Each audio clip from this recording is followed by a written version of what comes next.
Can everyone see the agenda? Yes. Yes. Yes. Cool. Yes. Oh, jeez. Cheers.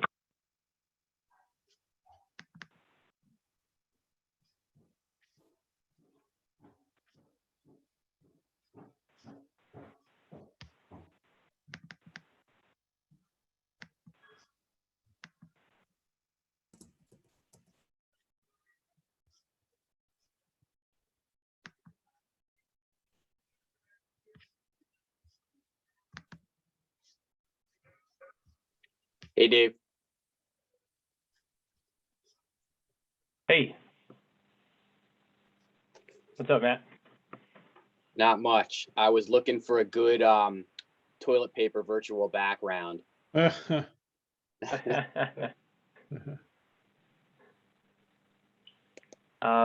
appear to be good here with YouTube. I think we are live streaming. It looks like we might have one viewer. You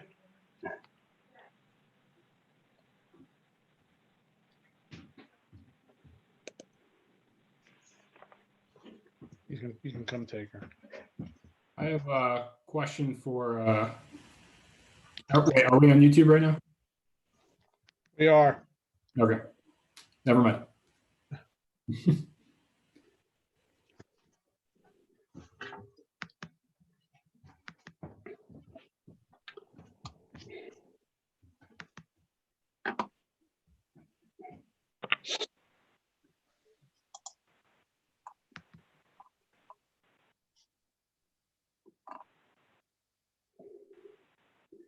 So right now, the only thing I see is the agenda. Are there other things that are visible? Or do people see each other? I think most of us, Bob, we've blacked out the video, the camera right now, but we can make that live. And then if you want to see each other, if there's a box in your lower right hand corner of your screen, and then you hit the upper left hand corner of that, okay, you'll be able to see. okay. There's my lovely face. There we go. I don't see you yet. Very handsome, Matt. Thank you. Thank you. I see Micah. Yeah, Matt, you look the up look is a strange one. I can do that. Okay. It's the iPad. Also, the iPad. Maybe let me try this. Cheers, guys.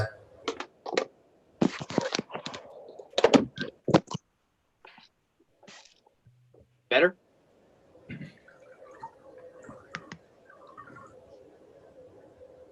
Dave isn't streaming this yet, I hope. He is. Oh, good. Yeah, it started at like 7:15. We gave it an early stream time just to make sure it would kick on with enough time to go. So just so everyone's aware. So our camera is live, right? So Great. no picking of the nose. That's right. Yeah, maybe we should say it. Anybody that's watching at exactly 7:35 or 7:32, call with some questions if we've got a 20-second delay.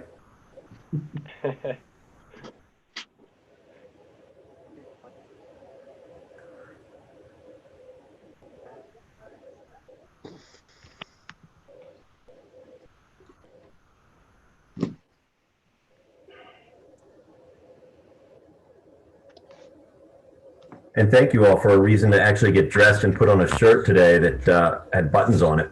Yeah. I'm not panning down that far. I was contemplating whether or not. I'm fully dressed. I even have real socks on. Yeah. I could go for a haircut for sure, but that's we'll get that in June. It's going to be interesting to see all I said I was just going to shave it all, but my kids did not approve. Lucky enough for me, my father-in-law used to be a barber, so he's keeping me from looking too shaggy. Yeah.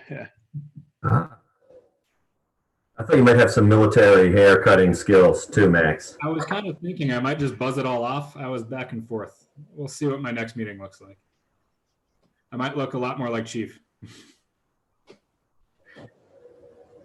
That, depending on how the barber situation works, next time I might look like you, Chief. Okay. I'll drop the clippers off at the house. Appreciate that. We all agree we're glad Larry's not on council anymore.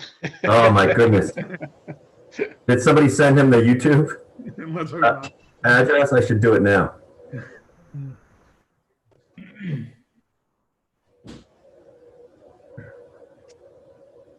So I think what we'll do is we will keep everybody. I think we should probably try to mute ourselves when we're not talking, just in case kids come in the room or there are other disruptions. But I think given the reasonable size of this group, we can, we could talk as if we normally do. If it turns out that with the delays that we're talking over one another, then we can all mute, and there is a raise hand function, which would be, a blast from the past to institute, but certainly possible. So who do we have? We have Scott on.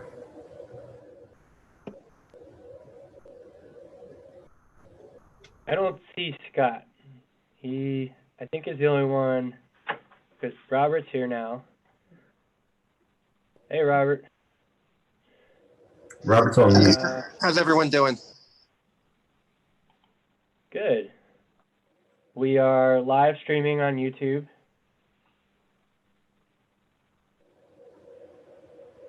We have a whopping count of 4 viewers.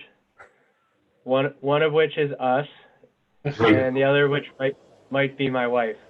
Awesome. Yeah, get the kids around.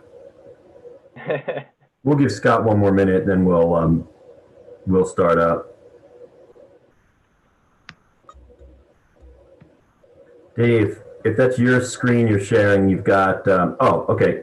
If you've got a second screen, maybe move that over. Are you working I assume you're home, Dave? No, I'm here at the office, actually. Okay. I got Gary sitting 6 feet away from me. Good. See, good thing to have that doc. You can move those documents to the second screen. I've got all the Zoom and the YouTube stuff on the one screen, and I've got the screen here will be where the various agenda items will pop up. So Dave, are you just going to keep the agenda summary up, or are you going to pull up the documents that we're reviewing as we review? I'll try to do it as we're reviewing it, if there's a document associated with it. If not, I'll just keep the agenda up. Okay. I can do video if people like, but I have a feeling you'd rather go agenda. Yeah, that way I'm not pulling up multiple things at the same time. And I only found 2 of the 3 documents from my building and zoning, the Ryanard, the Wallingford. I don't know if there was a specific document for the zoning board hearing on April 20th, or if that's just saying that it was pushed back to the. Just announcing. Right. That's just announcing. Okay, just making sure I'm not missing the document. Hey, Dave, is this the? No, it is I was gonna say that looks like an old agenda. Yeah, give me 1 second here.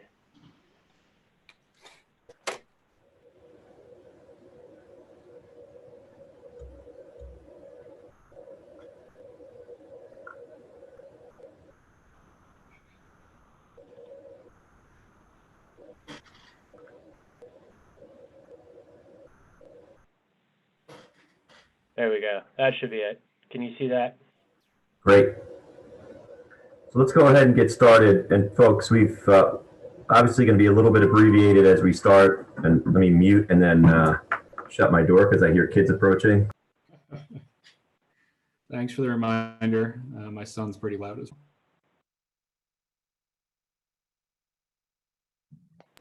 well. Apologies.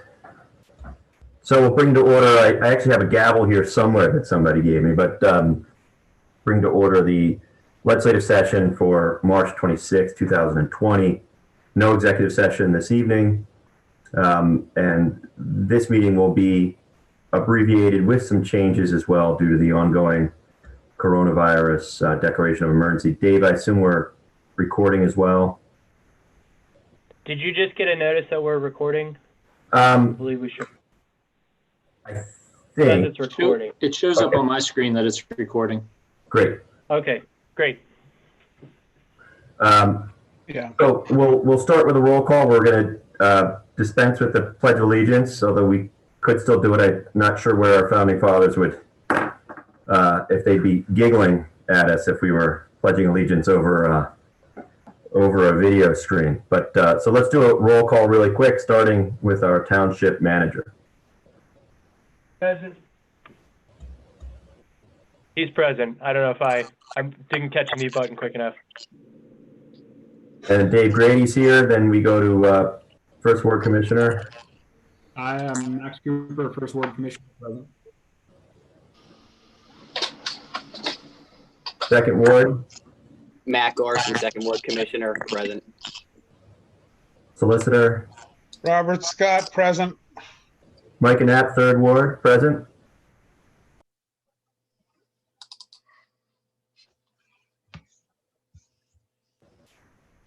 Commissioner McKenzie. And Robert O'Connor, Ward 6. Matt Sullivan, 7th Ward. We will count Kate here because I can see her present. And she's muted and trying to figure it out. Yeah. So the first item on Does that work? Yep. Yep. There's a there's a button in the bottom left of the screen too, Kate. Okay. Got it. Thanks, guys.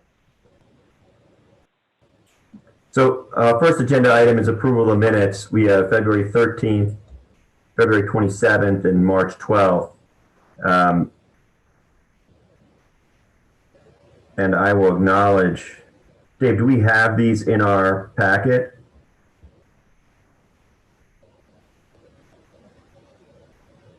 That's right. They are not in that folder there.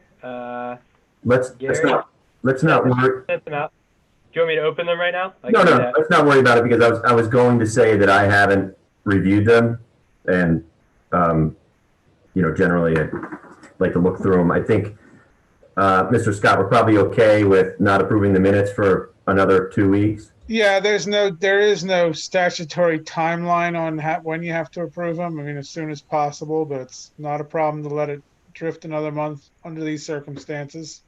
Okay, let's wait till next month when we all have an opportunity to review them and we've got a little bit more experience with this manner of meeting. Next on the agenda is appointments to boards and commissions, and I'll leave that with Gary. We're all full. We do have, except for one opening on the Environmental Advisory Committee. So there's still one opening there. Did we have someone that was interested in that? I'm trying to I believe Luigi was interested in sidewalk committee. Is that where he was looking? Yeah, we appointed him to the sidewalk committee, so he's on that one. Okay, so just a matter of note that there's an open position on that committee, on the Environmental Advisory Committee.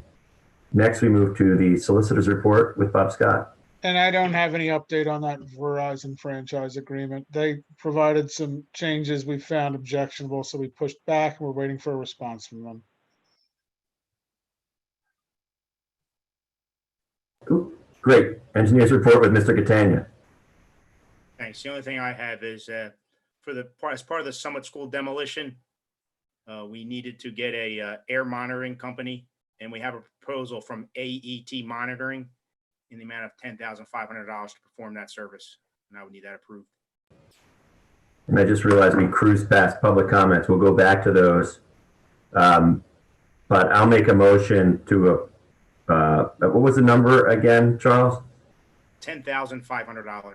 So to approve the $10,500 cost for the air monitoring at Summit School during the during the asbestos abatement.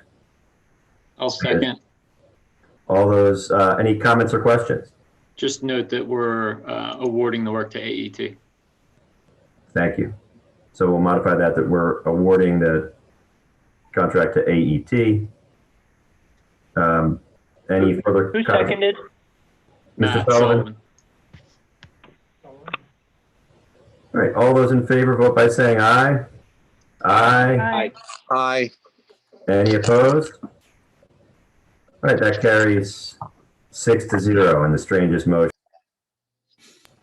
Let's go back to public comments. My understanding is that the YouTube feed is up to half a minute beyond where we are. So I'm going to say now, if anybody has a public comment and would like to join the board and make that comment, Dave, did we post that phone number to call into the conference? Yes, we did. And I can read it off here. Yeah, why don't we read it off here, and then we'll and you can even share it. You can share it on your screen, possibly. Yeah. On a whiteboard.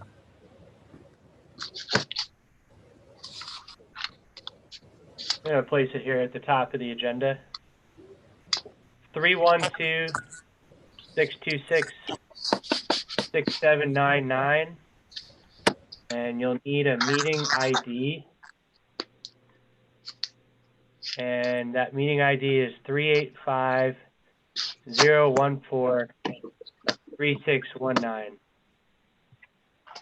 And I do see we have a phone on here. I'm wondering if that's somebody just listening in, or if that's somebody. It's a 610-265 number.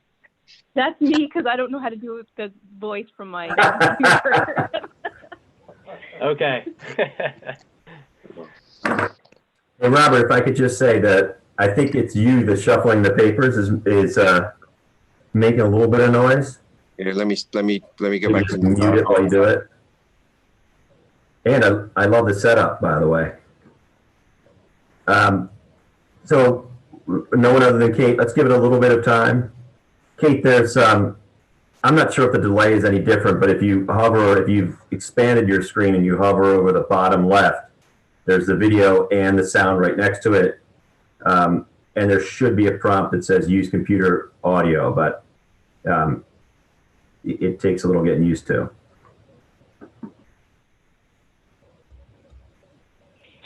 Yeah, I don't have that, so I've got to figure. Mine just says stop video or mute. I don't know. We'll do a dry run next time. Yeah. All right, I think we've given that enough time, and I suspect that that there aren't any public comments tonight.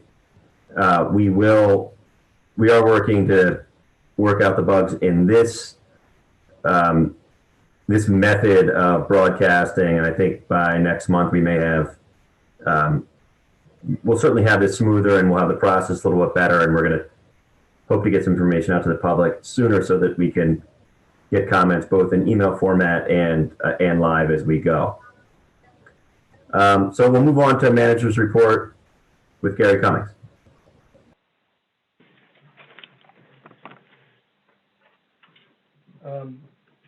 Thank you. I first just wanted to report I went to a online meeting, community meeting with the county. It was an intercoordinating meeting on COVID-19, where the Delaware counties joined with the Chester County Department of Health. So I've given everybody a report on that, and they had quite a bit of information, but basically you can go onto the county website, and there'll be links for coronavirus, which will give you information that then goes to the Chester County information and numbers to call for all kinds of information. And you can also go directly to the Chester County Health Department website. So I just wanted to get that out there.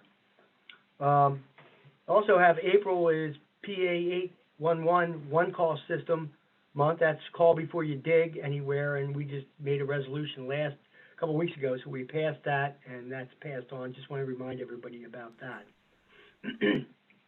The 2020 census is going on. People should have received in the mail late last week or early this week your census forms, please send them back in. Fill them out. You can do it online. You can do it in writing and mail it back. And if you don't do it, there'll be there'll be some follow-up from the Census Bureau. I'm not sure they'll be coming around knocking like they did before. But anyway, please fill it out. We get local funds from the federal government based on the amount of population. So, just make sure you send it back. The Book It 5K is scheduled for April 25. I think that'll probably be postponed, along with a bunch of other things. Still scheduled is the Household Hazardous Waste Collection on May 2nd at the Delaware County Emergency Service Centers, and that's in Fulcroft, PA. Just a couple other things.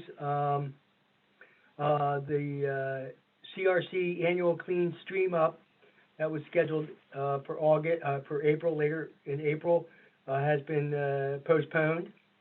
And I just got notice today that the Real ID from the Pennsylvania Department of Transportation, getting your Real ID, the deadline was October this year.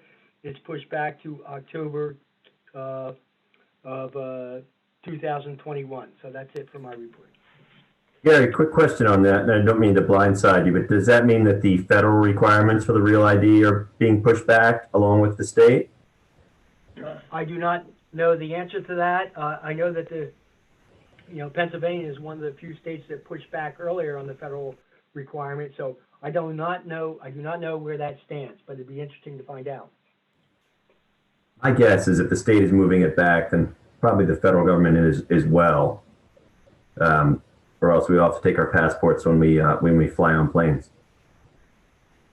Okay, thank you very much, Gary. We'll go to Public Safety Committee report, and that's with me. Not much this evening, other than just stressing that we are still operating under an emergency declaration for coronavirus and COVID-19. We have the governor's issued stay-at-home orders. If you need information on what exactly that means, what is essential, and what can be out of, what reasons you can leave your house or go to work, we're posting right now. David has the notice from the governor. Basically, again, stay inside, wash your hands for 20 seconds. Don't go outside unless you have to. Avoid the stores unless you need to go get critical supplies. And certainly if you're 60 or older, just sort of shelter in place. If any of the millions that are watching this even more fascinating television than it was before has not received any of the Township's updates, please email any one of us, or certainly just call the Township building administration and ask to be added to one of your commissioners' listservs. We are attempting to share. Thanks, Dave. Can you pause that right there? We are attempting to share information probably at least twice a week on the current restrictions within the Township, and helpful information with strong leadership on what you can do to keep yourself, and also what is closed and what isn't. Oh, there we go. That's an awesome picture. I will say, because I don't believe it's in anybody's report, the primary for next month's presidential primary, as well as hopefully for the elections going forward, that Pennsylvania may now be joining the ranks of mail-in ballots that do not require an absentee. Do not require you to be absent from your polling place on the date of the election. So anybody can vote by mail. There's a very simple process through the state that you apply, and essentially they send you a ballot in the mail, and then you send that back to Delaware County. So if you could do that, the deadline for that is April 21st. I will be at that polling place probably all day, 6 feet apart from everyone. I requested mine, and I'm going to vote by mail. I've heard from poll workers who are going to do the same. Best just to do it now, and don't let the coronavirus and all this social distancing stop you from voting, regardless of party affiliation or who you're supporting. Get out there and vote. Dave, could you go back to the agenda real quickly, please? So just to remind everyone, if you have symptoms or you're concerned that you may have had contact with someone who has coronavirus, best thing to do is call your primary physician and also call 1-800-PA-HEALTH. That's the State Department, this Commonwealth's hotline for coronavirus. They can walk you through symptoms and where to get help. We are now seeing testing come online for those, more of those who need it. So if you are concerned about coronavirus, you feel like you may have some of these symptoms, please reach out, 1-800-PA-HEALTH. Last item on my agenda is just an update on the Coronavirus Emergency Committee. The Township has formed an informal committee at this point, and we could talk with Solicitor Scott about what we should or whether we need to formalize them. I suspect not.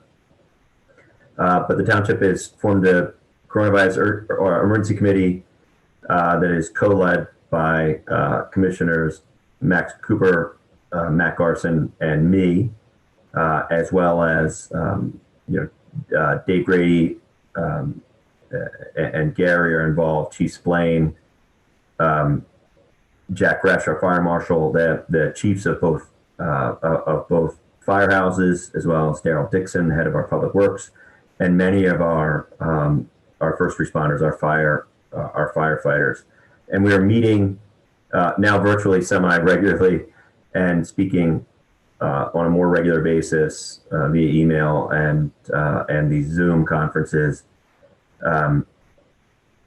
With the twin goals of that committee is to help prepare and protect both the township workers and our first responders and our employees, as well as keep everything working as normal as possible. And hats off to that committee and everyone in administration, certainly our police force, our firefighters, and our public works, who are reporting to work every day to make sure that our township is running smoothly as possible. In the event that there is an emergency, you will be taken care of. As part of that, one of the issues that has arisen since the virus hit Pennsylvania and the lockdown started is a concern about food insecurity, which is a nice way of saying hunger or potential hunger.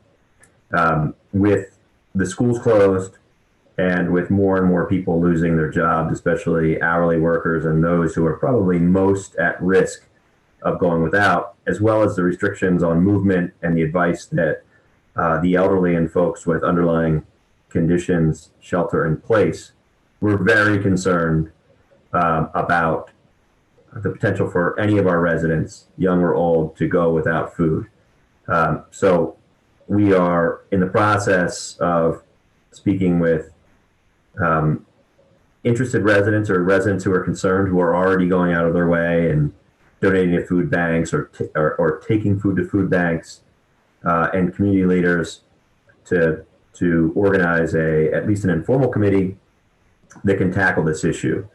If, again, all the folks that are watching, if you are interested in helping out, or if you know of a neighbor or that you may be, or yourself or your family who is having trouble either affording food or getting out to get it, please contact us. We don't have that information. There's no way for us to get it, but we want to help. And we're going to be working on that over the next, we have been working on that, and we're going to continue working on that over the next couple of weeks. And we'd like to have a subcommittee of folks who are working on it every day for several hours. So if you have an interest in that, please reach out to any of us on the Board of Commissioners or reach out to the administration. And with that, I'm going to end my report, but Dave and Gary, before the end, I think since it is a public meeting and it would incur, it would be an expenditure of sorts. Dave, even if we just touch upon the board software that would enable us to communicate more easily with ourselves, and run through documents as well as post to our website and communicate to our residents. It may be worth at the end of this meeting, just touching on that very quickly. I suspect that a decision on that may be made between meetings, and it should be something that's on the record.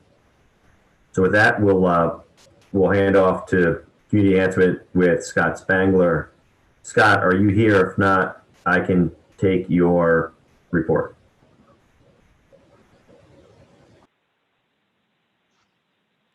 Having not heard from Scott,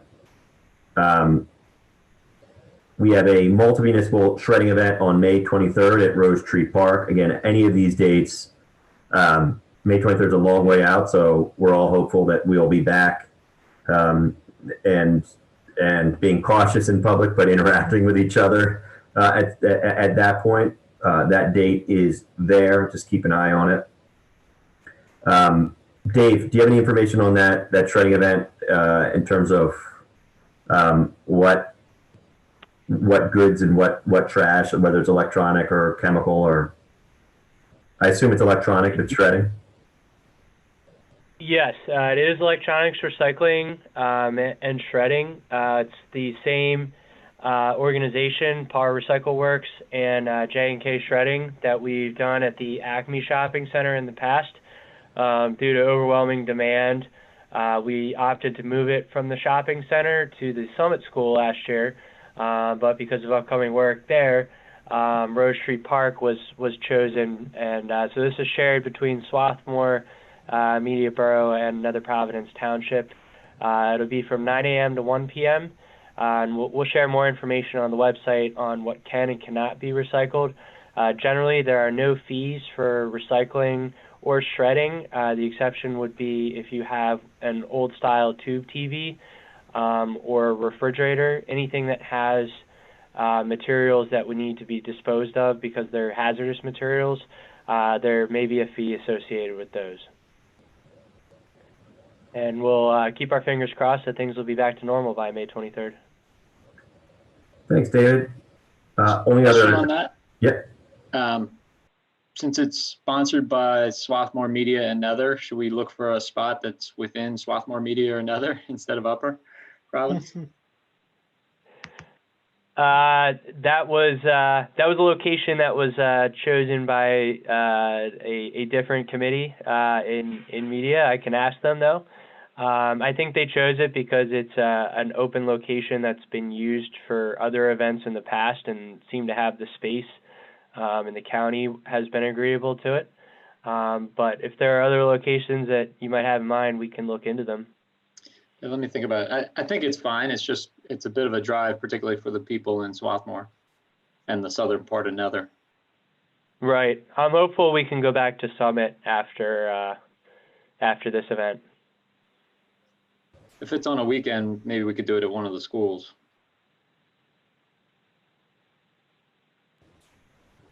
Great. Sure. Only other item on the community enhancement report is a summer recreation program. So we expect, and we are operating at this point as though our summer camps are going to continue. And I expect, you could run that by Dr. Cooper, but I expect that by the summer we could have our kids hopefully out with some restrictions in our summer camps. And the township is going to run its summer recreation program again. The sign up begins on April 6th. The change this year is we're going to keep that date in April, despite the fact that the camp doesn't begin until June. But we'd like you to sign up by mail. The information for that is on netherprovidence.org. You can get the information, mail in your registration, please, along with your checks. It goes without saying, if in the event that there's some sort of cancellation or it is interrupted in any way, we'll get you back your registration costs. But I would say if you participated in the past or you're interested in participating in it, great time to get your kids out of the house in the summer. Go ahead and do it. Sign up for April 6th. Extremely affordable and a great way to keep your kids out learning and playing in the summer. And with that, we'll go to building and zoning with Max Cooper. Thank you, Micah. And just to answer your question as far as time frame, It's impossible to predict, but I'd certainly hope that in the June, July timeframe, we can expect to be returning to a somewhat normal life. We'll kind of see how it continues to develop. And I just wanted to register for the record my thanks for your significant leadership on the food insecurity issue. While we've all certainly had a hand in helping, you've taken a major leadership role, and I just want to make sure you're acknowledged for that. So thank you. In the building and zoning, so there's 3 issues to discuss. Thank you for pulling those up, Dave. So the Morris and Lanza reverse subdivision at 309 Ryanard Road and 803 Pine Road.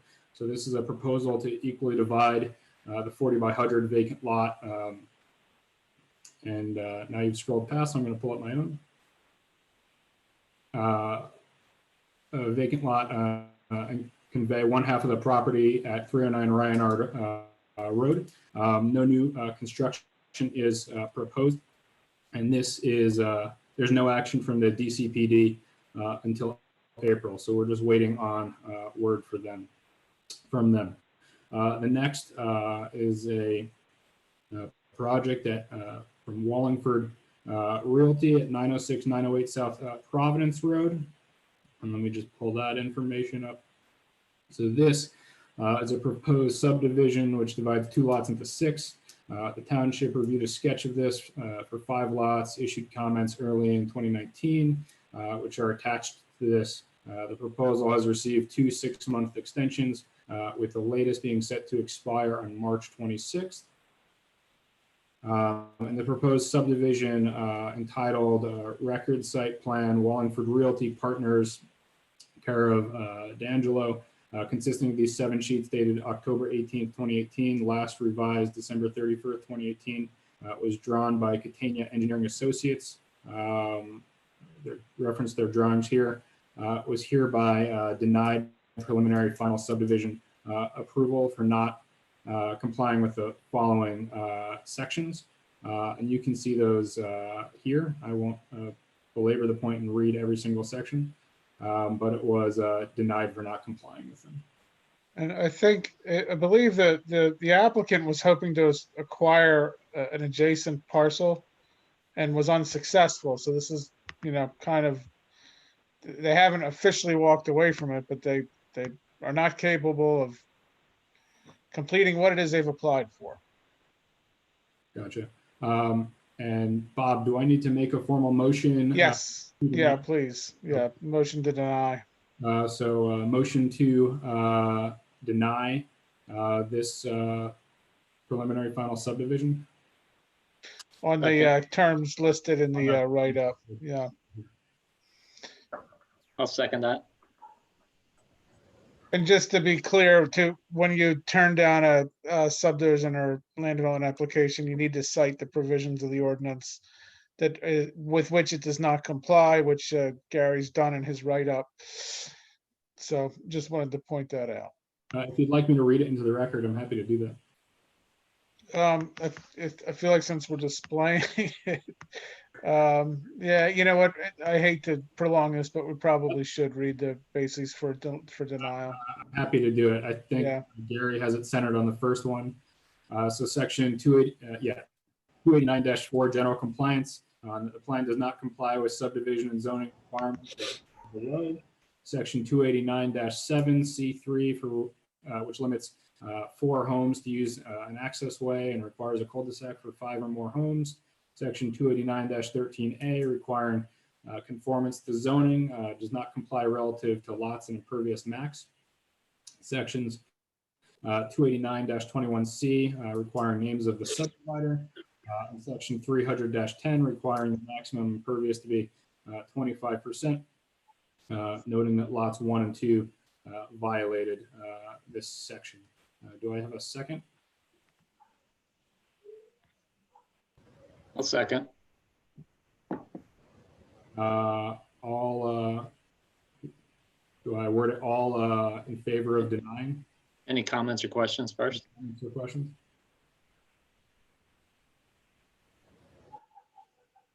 Then all in favor of denying for the above listed reasons, say yay. Aye. Aye. Any opposed? Opposed? That's 6-0. Thank you, Micah. And the last issue on my agenda is just noting that zoning hearing board meeting will happen on April 20th, which was the same three applications that was going to happen last week. So they'll happen April 20th instead. Great. Thank you, Max. Moving on to finance and administration with Kate McKenzie. Oh, one other thing before we move on, I'm sorry. There is pending legislation to toll all the time limits for development and land use permits. Normally if you don't provide a zoning hearing within 60 days, there's a deemed approval. That legislation has not passed, but it is in motion. I think we should proceed as if we're still subject to these deadlines, but hopefully there will be legislative relief. Great. Thank you, Bob Scott. On to Kate McKenzie in finance and administration. Sure, I'll start with the two quick items at the bottom. First is the extension of the tax deadline. The date to receive the 2% discount has been moved from the end of March to the end of April. And so I think all the commissioners sent that out. It's on the township's website, but just reminding everyone again. And the other item is the pension ordinance update related to the drop program and some other revisions. This is just sort of informational at this point. I spoke to Dave earlier today, and it sounds like our Labor Council had some questions. So we're not quite ready to advertise that yet, but it's coming. And the last item for me is the warrant list. So first we can go through the AP bills list. Let me get my list up here. Dave and I discussed a couple points I'll point out for you on page 1 towards the bottom. The $13,000 charge for J.D. Ekman. This relates to the Copples Lane Sidewalk project. This is a super delayed bill. The project was complete in 2018, and there were some delays at the PennDOT level. And due to some change orders, this is an overage that PennDOT's not going to reimburse us for. And it sounds like we were expecting this, but Dave had thought it had been so long that we maybe weren't going to be charged, but it looks like we are. So it sounds like that is what it is. On page 3, the very last line item relates to recycling and a sewer rebate. This is a township program that it sounds like for certain income thresholds, the township offers rebates. And Dave confirmed we don't get a ton of these, but obviously we did for this address. On to interim bills. The first line item, or first item of interest, is on page, let's see, 2 towards the bottom. The Delaware County Clean Water Fund. There's a $500 donation down there at the bottom. Then we can skip to page 3. There is an $18,000 charge for Marino related to the Moore Sidewalk project, which actually, Dave, do we have an update on whether there's going to be delays there? This is related to work. I guess it's already been done, not something that's being paused right now. Right. That's correct. Their work is being paused until the order is lifted from the governor. I think you just stole my one agenda item. Okay. Well, then we can get into that more. I wasn't sure if we were sort of prepaying something that was coming down the pike later, but it sounds like this is, they're doing back billing. And then the last item on this list is on page 4, the Portnoy charge. This relates to some postage for delinquency notices, and we were still trying to figure out if this actually gets recouped in the collection process. So Dave has a question out on that, so that might not actually be a charge to the township. It might be recovered. So we'll update you on that. Wonder if Bob Scott would have any thoughts on that. That's my belief that that is the case. I believe that Portnoy passes through all its costs to the delinquent property owner. Okay. You Good. pay a, Yeah, That was you my pay a understanding. yeah. Yeah. Yeah, I you thought pay that a was my setup understanding. fee per account, and then when they recover it, that's added to it. Okay. Why is it showing up as two different line items here in our budget? The 210 and 270, is that because it's 2 different years? Yes. No, it's because it's the sewer and taxes. So one's Which for is the the- general fund taxes, one's for sewer fund? I'll let Dave, but I thought so. Give me 1 second. I want to check and see what, because That's all right, I was our just- sewer revenue would have a different line item. It would be an '08 revenue or an '08 expense. Okay. Oh, okay. Oh, so then maybe. Give the me two 1 different second years. on that. If you want to continue, I'll get back to you. Okay. Last bill list is for the AP card. On the middle of the first page, the B&L disposal. This is what I brought up at the last meeting. I was just concerned with everyone being home now and throwing things away at home, that our recycling charge was going to go up, because I know it's a per tonnage charge. So the first charge is B&L. This is fixed, and so that didn't change. When you look down to BFI, the one right underneath it, this is the one that's based on tonnage.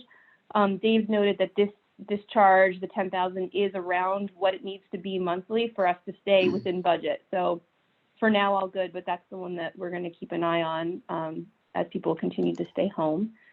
On page 2, at the bottom, the Cummins line item, this is for some maintenance that was needed on the township's machine that's used to till the leaf mulch.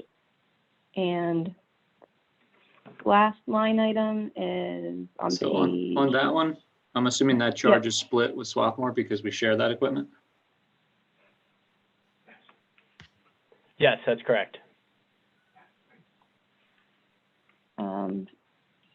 Signs by tomorrow on page 7. That's the balance that was due on the welcome sign that we had ordered. Hey, So does that, anybody have anything else they want to discuss on the bills list? oh, I'm sorry. I'm already on the procurement card list. Apologies. No, that's Just real quick to answer that question that Matt had. It's our tax postage line item and our annual tax bill line item. I'll have to ask Mary Ann the reason how she split it up the way that she did. But that would be, they may have broken it down in the bill, and she may have used that as the basis for it. Okay.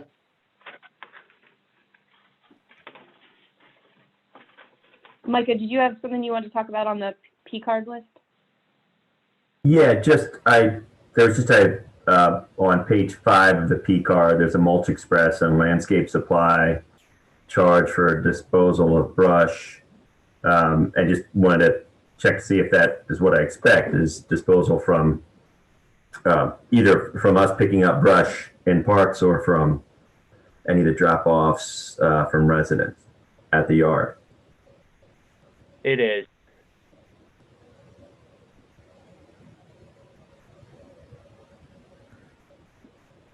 Okay. But that's all I was asking. Wasn't asking for any more. Okay, so hearing no other questions, I will make a motion to approve the warrant list. Second. Sounds like Robert seconded it. Okay, any comments or questions?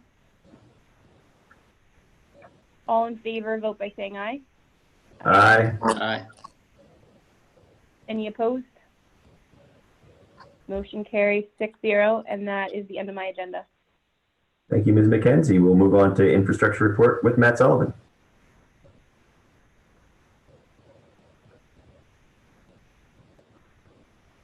Matthew Sullivan. Thank you. I have one item which was partially stolen, which is the Moore Road construction. Given the governor's orders over the last week, prohibiting anything but life-sustaining businesses from operating, construction on this and most other projects across the Commonwealth is stopped. So that's obviously going to have an impact on the schedule for completing the project, which was due to be done in June. We're not obviously sure when they'll be able to restart. Question I had, and I guess it's a question for all of us, but in particular Max and Bob Scott, is there's a waiver process for reopening business or doing business activities that are otherwise prohibited. In a lot of ways, it would make sense for them to be out there cranking on this project while the school is shut down. Yeah. But I kind of look to Max whether that's even a good idea for us to propose to the contractor, and I'm unclear whether they would even be able to get the waiver. But wanted to raise it, see if it's something worth pursuing. I'm unclear about the specifics of their workplace environment, so it's hard to speak on it too authoritatively. I would say as long as they are working at the appropriate, like 6-foot distance, it would be okay. I would have potential concerns if they were sharing equipment, passing, I don't know, like a hammer, a wrench, power tools, things like that, back and forth to each other, be a potential way to spread the disease. So, I don't really know. It's hard to say without having a better idea. Well, also, like, practically, aren't they all going to be sharing like a porta potty? Or isn't that like a... They definitely do share a porta potty. Yeah. They have, usually there's just one equipment operator, so it's not like different guys are going to be jumping in the backhoe and using that. But shovels and other tools, they probably are wearing gloves as part of their work. But do they arrive separately, or do they? They do. They all drive separately. Yeah. When I've seen, it's not a ton of guys out there, and it's kind of hard to distinguish, having driven past it any number of times, which crews were Chester Water versus which crews were Marino Construction. But in either case, it was not a ton of guys out there working at any one time. There were definitely times where they were within 6 feet of each other, but that's not to say they couldn't alter their work practices now to prevent that. I will say, at the risk of getting scatological, as Max shared last week and that some of us have read, the coronavirus does spread through fecal matter.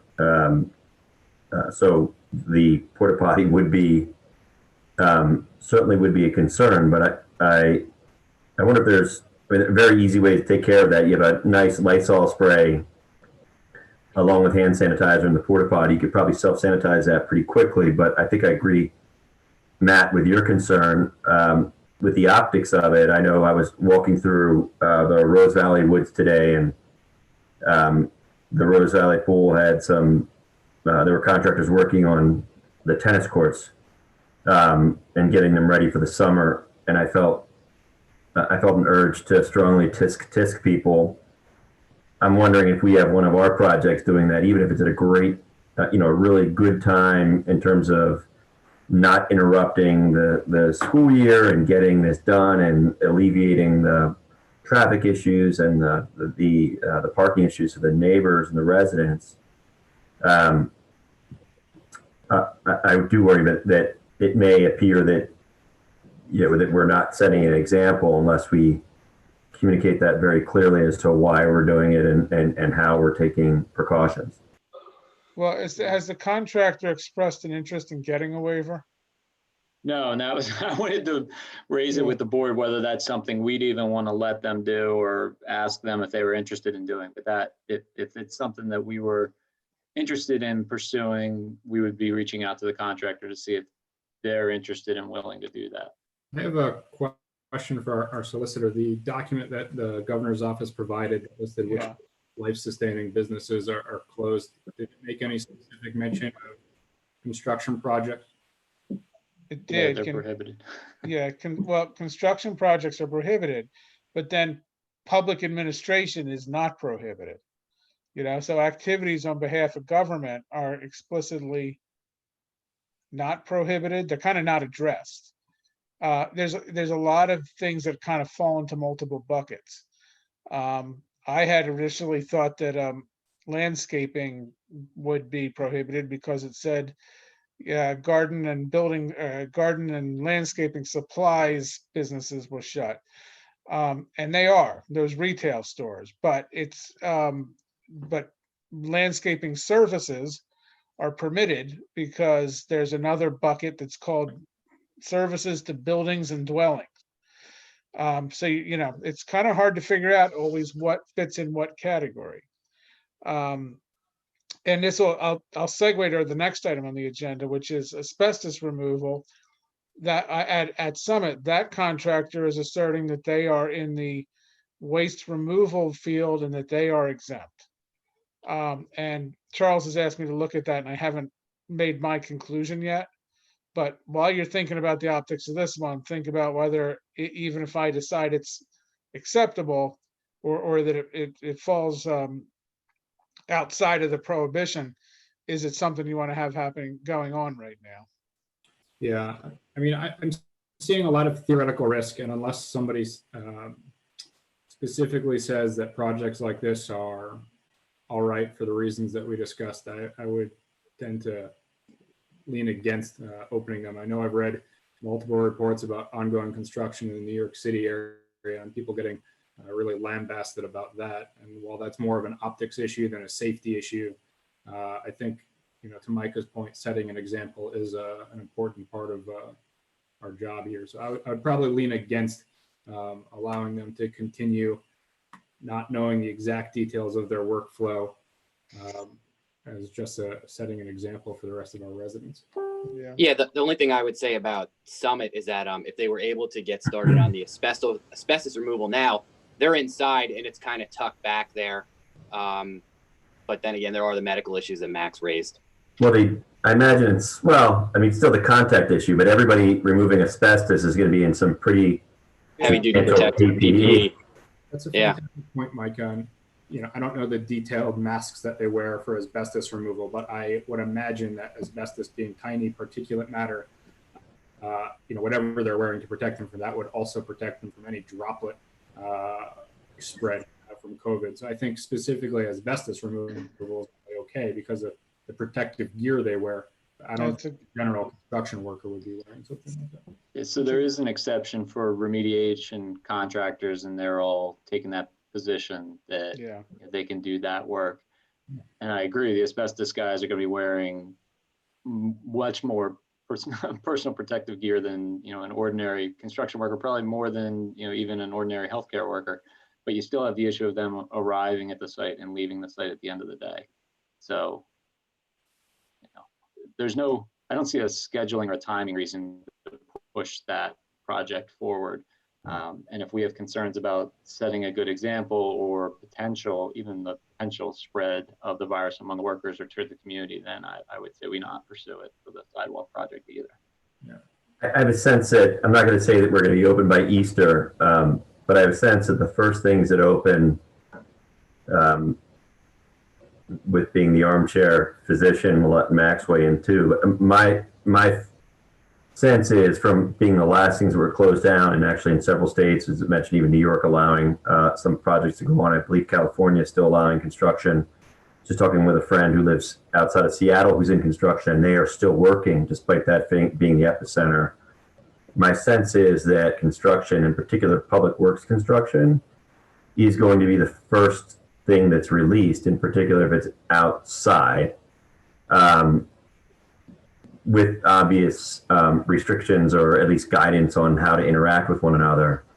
But I got to imagine within 2 to 3 weeks, those projects will be given the green light, and that will be educated enough to know that there's a distinction there between that and working in an office and coughing on each other or in close quarters. So I would think, by the next time we meet, this ground may have shifted under us, and the consensus may be to go forward. At the same time, we wouldn't be interfering or setting a bad example because people had several more weeks to if this hasn't sunk into anybody yet, it will have sunk in by that point. And you won't get that immediate reaction of, hey, those guys are doing something over there and that's for the township. Then why am I not working? And why am I not bringing money home to my family? So I think a couple of weeks of delay on all of those projects is probably worth setting the example. And as you said, Matt Sullivan, I don't see any particular need to rush. So I'm fine with that. And that's, I think, the end of my report, and took care of the first item of Matt Garson's report. But actually, as a segue into parks, I wanted to ask, probably now and again in the next emergency response committee meeting, whether we should be closing our parks at this point. I saw Delaware County's advisory that all parks should at least be roped off at this point. I see people constantly on the playground at MPE. In fact, somebody stole our warning signs to stay off the playground equipment there. So if we're not going to lock that park up, I think we should be making more permanent metal signs for the interim period. And wanted to raise that with the board, whether we talk about it now or we talk about it in the next committee meeting. And I'll use that as the segue to turn it over to Mr. Garson. Before turning over to Mr. Garson, I will say, I think Matt Sullivan, I think that's an appropriate conversation for us to have in public in particular, even if we come out on the back end and we don't have a decision. This emergency declaration gives us a lot of ability to make decisions and spend money behind closed doors. That's not our intention. We want to have that flexibility to move very quickly. And I'll give it to Matt, but maybe we do discuss that, even if it's just for 5 minutes without an answer while we're in your report. Yeah, I think that's a good idea, Micah. I know, we got an update from Public Works just before this meeting that there are still a lot of kids in the playgrounds in the park, specifically on the basketball courts. So there was a thought that perhaps we should take the rims down, to prevent people from playing basketball. So I guess I'd be curious to hear what everyone's thoughts are about that. And if we do it, I think the only park we have with courts is Sapovitz, but would we also want to take rims down and reach out to the school district and take them down at the elementary schools? Because if you do it at one place, you should probably do it at all of them.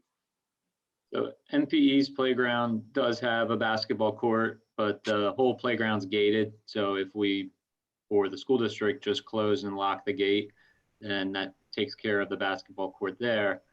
We obviously have other parks with playground structures that we can't just simply close the gate and lock. And I'm thinking of, Hefford Park, Woodrow Wilson Park, and several others.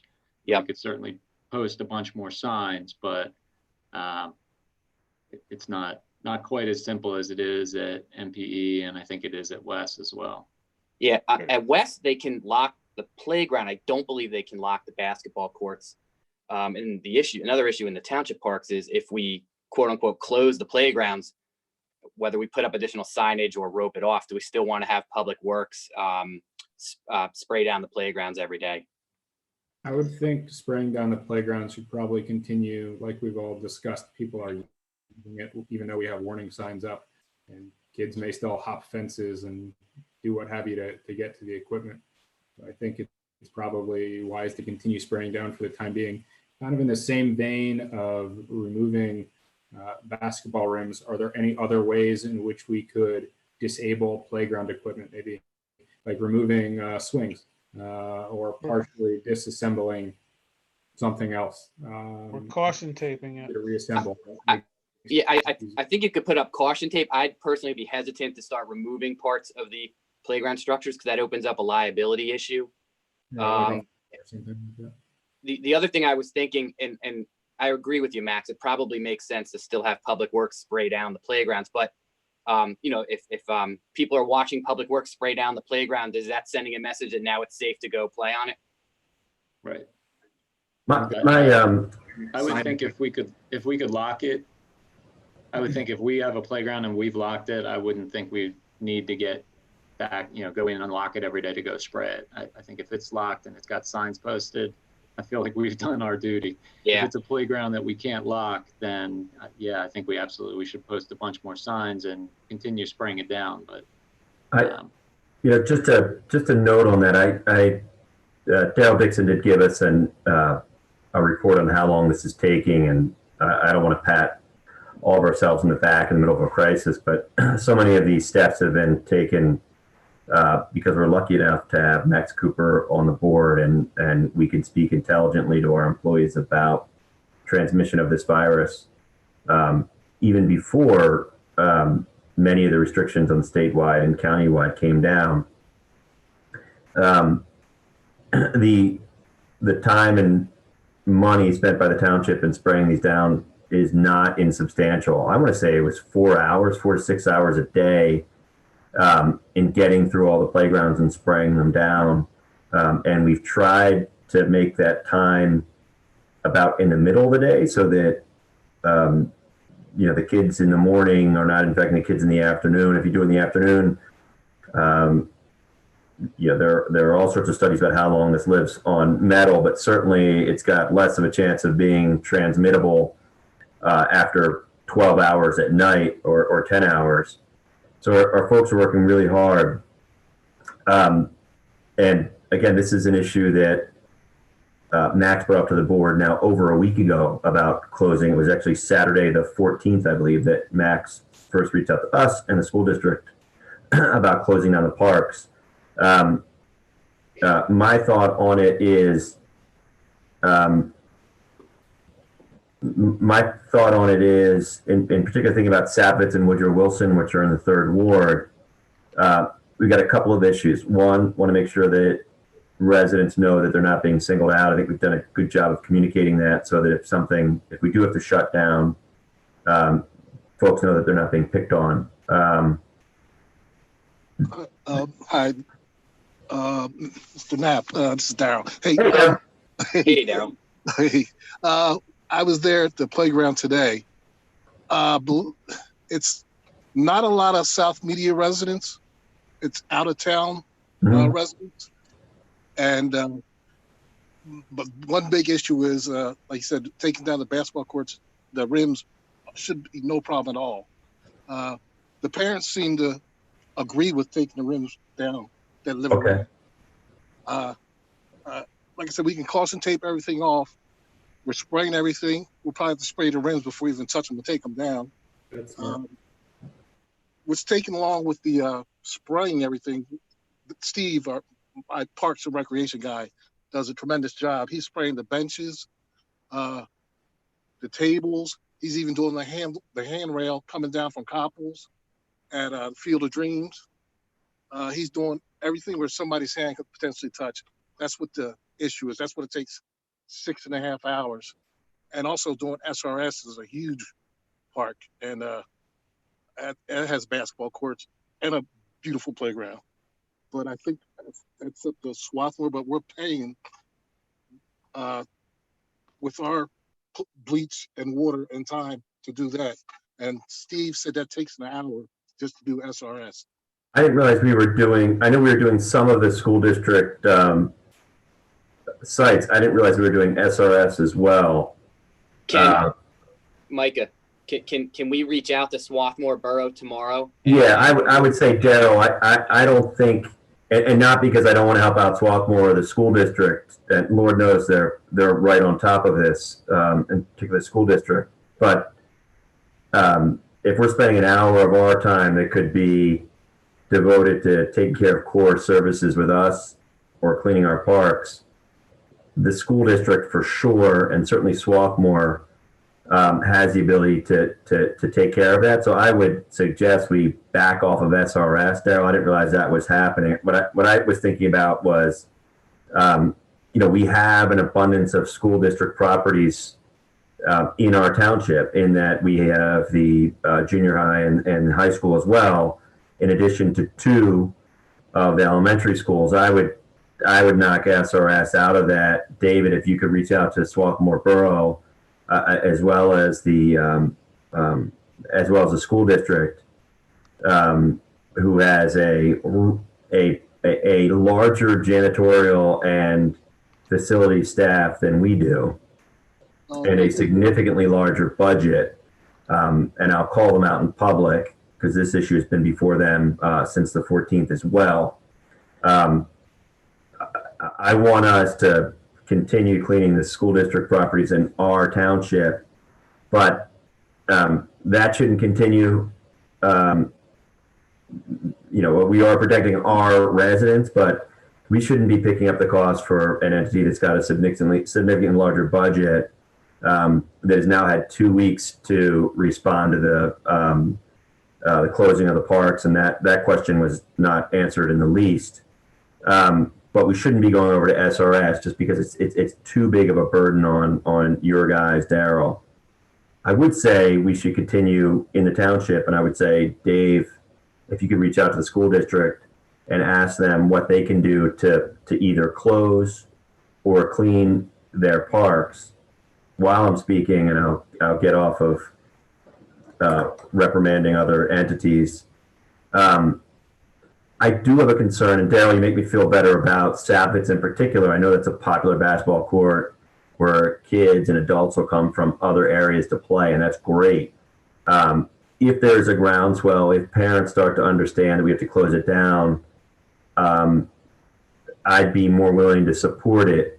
I do have some concerns about kids leaving basketball courts and going in their basement and playing Xbox in a tight room where they're coughing on each other and handing back controllers, not to mention, teen and preteens with idle time and not much to do, just remembering what a knucklehead I was. That's also a public health crisis. So to use a tired phrase about the cure being worse than the disease, with kids and playing outside, and making sure they have something to do and that maybe they're not somewhere else, either doing something stupid or not stupid for them, but stupid as a 44-year-old adult, and also in close contact with each other, because kids aren't going to understand. You're not going to get a 15-year-old to appreciate the social distancing that an adult would. I want to make sure that decision is that we weigh the pros and cons of it before closing it down, both in terms of taking off the basketball rims and roping off play equipment. And I would definitely say let's continue cleaning our play equipment for sure, and even school district within our boundaries. I'd say, look, it's our, if a virus starts spreading on West Playground or Nether Providence Playground, we're going to suffer as a township. But I'm certainly happy to bring that up with the school district board to get them to either make a decision on it or close it down. But we can't have 6 hours of our public works time taking care of clear and present dangers that other folks that have the resources should also be taken care of. So I'm going to elbow you off the soapbox, Micah, and jump up there myself. I think we should absolutely be reaching out to the school district and telling them we want them to lock Wes and MPE Playground. They're gated. Close the gate, put a lock on it. If you want us to do it, we'll do it. SRS, that can be locked too. We shouldn't be cleaning it, and that's an easy one to lock. We're under a stay-at-home order. This isn't. When we first brought this up 2 weeks ago, I thought, you want kids to get outside, you want them to exercise, but we're now under a stay-at-home order, and we're still seeing people that just aren't getting it or aren't taking it seriously. So to the extent that we can just lock a playground, do it. If we can take the rims down, I say do it. If we need to just rope off and post a bunch of signage around other playgrounds or other athletic facilities like that, I think we should do it.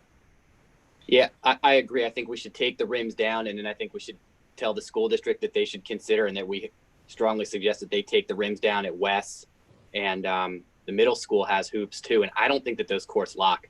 So let their staff take those hoops down, and then maybe around our playgrounds, the ones that are open, maybe we can put sawhorses around them, just another visual kind of barricade.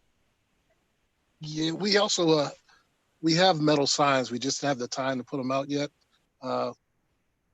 I'm thinking That's fine, and I wasn't pointing out that the signs got stolen as a, some sort of slight that we haven't done something more permanent. I was shocked when I walked up there tonight and saw that the signs were gone. Yeah, they're pretty much ripped down at every park now. Yeah. Dumbfounded, and just, makes my point even more that we need to just lock the playgrounds.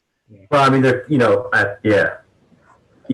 One question I have for Max, though, is what do you think about tennis courts? Should those be locked as well, or is that safe enough?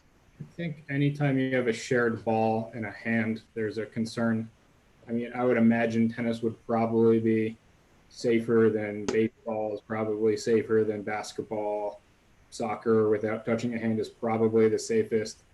This is such a new thing, and the information about it is so scant. I can't really say anything with any authority, and I think if we're trying to be as safe as possible, and we feel like we have, head cover from the stay-at-home order that, we're not being out of line.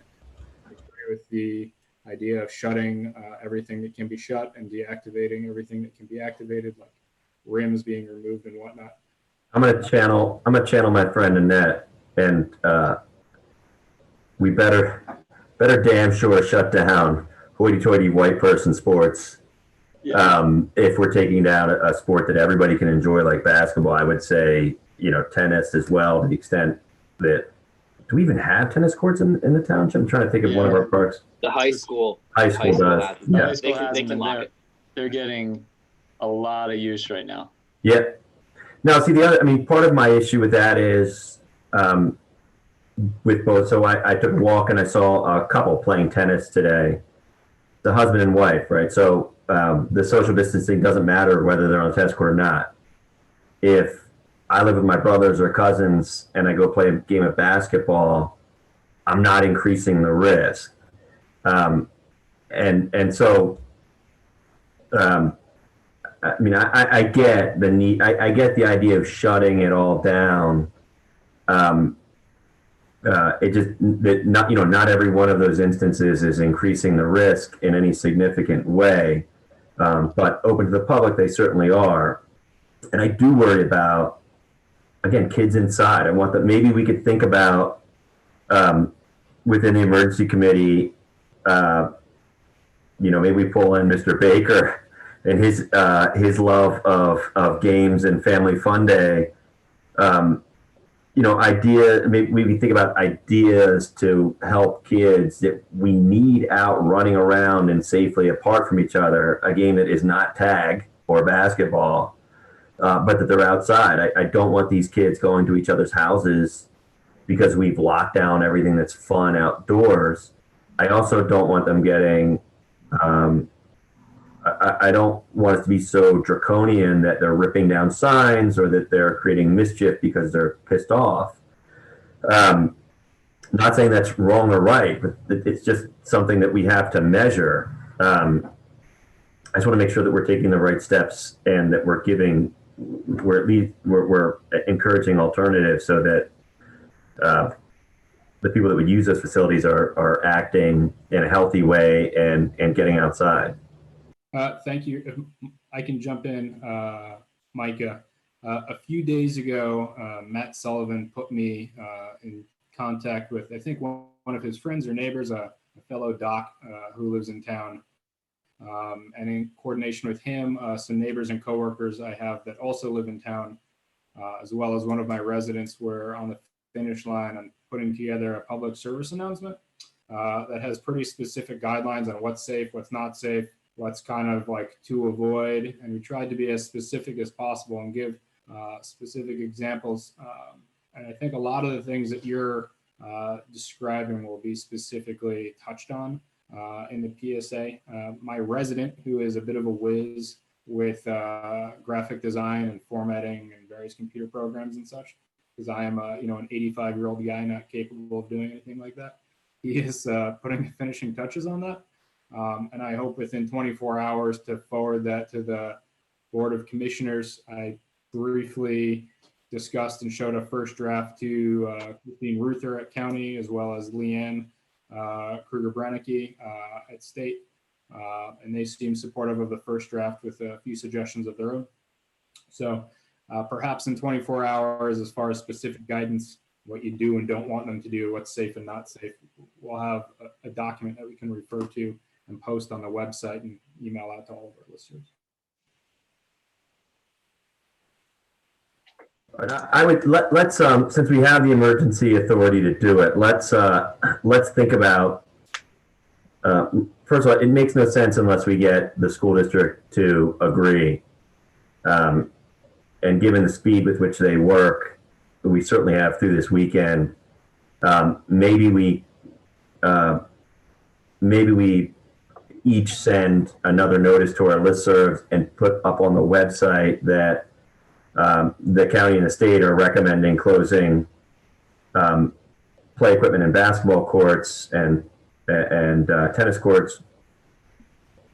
And again, we just give people a little bit of a heads up. I'd rather, it makes me feel better here, Daryl, or anybody from any neighborhood with a little bit of feedback that says people are understanding this order, because the less they understand, the less likely they're going to follow it. And to be frank, we're not going to have our police officers out arresting kids for playing basketball or, a mom and two toddlers for sitting on swings. It's not what we want our police to do, and it's not the position they should be put in. So maybe we notify folks that this is probably coming, or it's a very good chance. And then, over this weekend, we make a decision on it after we've communicated with the school district and with Swarthmore as well. But Daryl, definitely for sure, SRS, take that off tomorrow. Okay. We can't. 6 hours is, you guys have done great work. Again, Public Works, so that all the folks that are watching, or those who have when we record this and look at it in 50 years, whoever that weird person is, Daryl's, and I forget which one of our Public Works employees it was when we were first talking about this on March the 14th on a Saturday, and a couple of us were texting with Daryl, and one of his employees was at Lowe's, and we asked him if he could get, if there were any sprayers there, hand pumps, and any bleach to just grab it. So, we have employees on their free time on the weekends buying this material that of course get reimbursed, but they're buying it, and it must have been Steve was offering to go out that Sunday and spray down every playground in the school district and in the township. And was that Steve? Yes, it was. All right. So, that's great, but that's unsustainable over the long term. And, we need our public works to be able to function for the township. So SRS ends. Dave, if you can reach out to the school district about the facilities in the township, let them know that we are planning, let them know again that we are planning on following the counties and states orders most likely, and we'll do so within 4 days. But we need coordination, because it is absolutely useless if we shut down basketball courts and playgrounds and everybody who's not listening to that just goes to NPE West or the junior high school. Hey, Bob, sorry, Bob, are you still on the phone? Bob Scott? Yeah, I'm here. So given that the school district facilities are in the township and the township has enacted an emergency declaration, do we have the authority as a township to order the school district to close the facilities, meaning their playgrounds and their basketball courts and their tennis courts? Well, I think you probably do, in that schools are already ordered to be closed. It's kind of, I think you have the cover of the governor's order. So I think if we asked them, said we're shutting our parks, we want you to do the same, I have no doubt that they're going to hesitate. Right. So we just need to make our decision about our facilities and then tell the school district what to do. Yeah, I tend to agree with you, Matt, but I would say that the message should be that we are shutting down, and therefore, you guys have to. I'm not the optimist that Mr. Sullivan is, that if we ask them to consider it, that they won't go away to a cave and wait 2 weeks and come back with no decision. So I would say more of a, this is what we're doing, and therefore we need you to do the same. And in fact, the governor's orders compels us to shut down every one of these that's in the in our township, and that we're asking you to do the same. That's fine. Okay.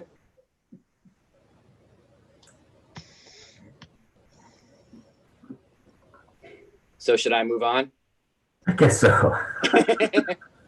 And somebody else can deliver that message. So the next item on the agenda is the DCNR Recreation and Conservation Grant, which is due April 22nd. We have discussed at some prior board meetings about pursuing this grant for Summit. So we have a couple options, and we can still pursue the grant for Summit, and if so, we need to talk about and have a discussion about what we envision, some of the things we envision having at Summit, so we can list them in the grant application. Or I suppose we could put Summit aside and then pursue the grant for another park in the township.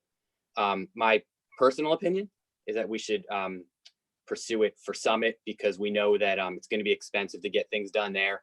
We're taking down the building once the the restrictions are lifted, and we want to start. I think we want to start getting things done there. So I know this meeting's already gone a bit long. We can discuss this now, or we can kick it to April 9th.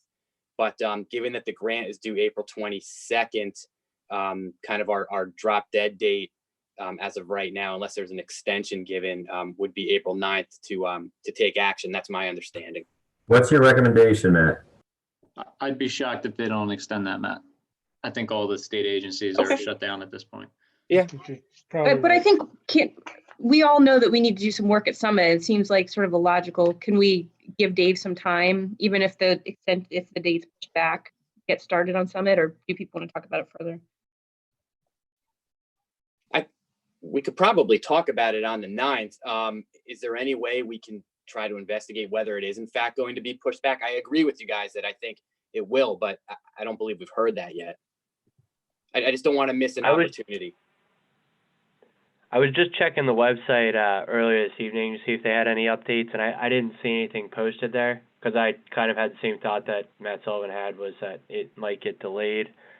One way or the other, if you have something you're thinking you might like to do, one of the things that definitely helps with the DCNR grants is talking to one of the regional analysts there about the project, because they're pretty good about telling you what may or may not work in a particular application.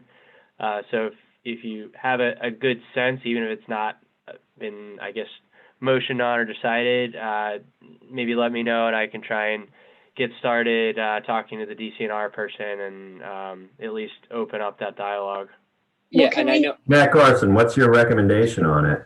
I mean, I think we should pursue it for Summit. I know that we've spoken in the past about having some kind of grander playground there. I think that that's something we should do.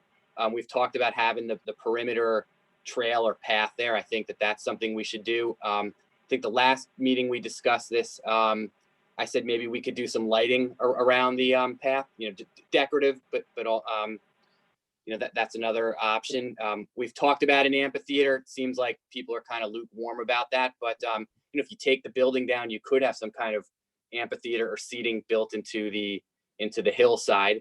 And we've also talked about having a structure, whether it be a snack bar or a combined snack bar and bathrooms, but a structure there as well.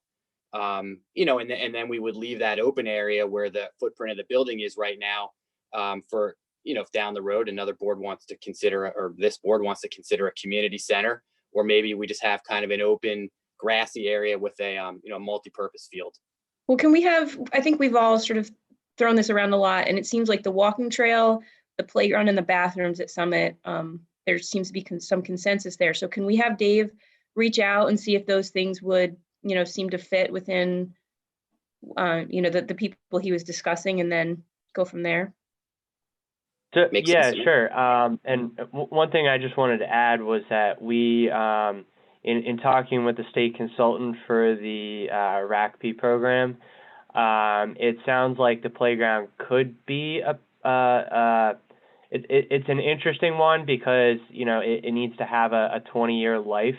So I think they would need to get some final information on that. And Charles, maybe you can chime in if you're remembering the conversation the same way I am. But you know, that's one of the things that we could potentially work into the RACP program. So, and we do have some time to decide on that because we are phasing the project. It'll all get done within 1 year, but we are phasing it.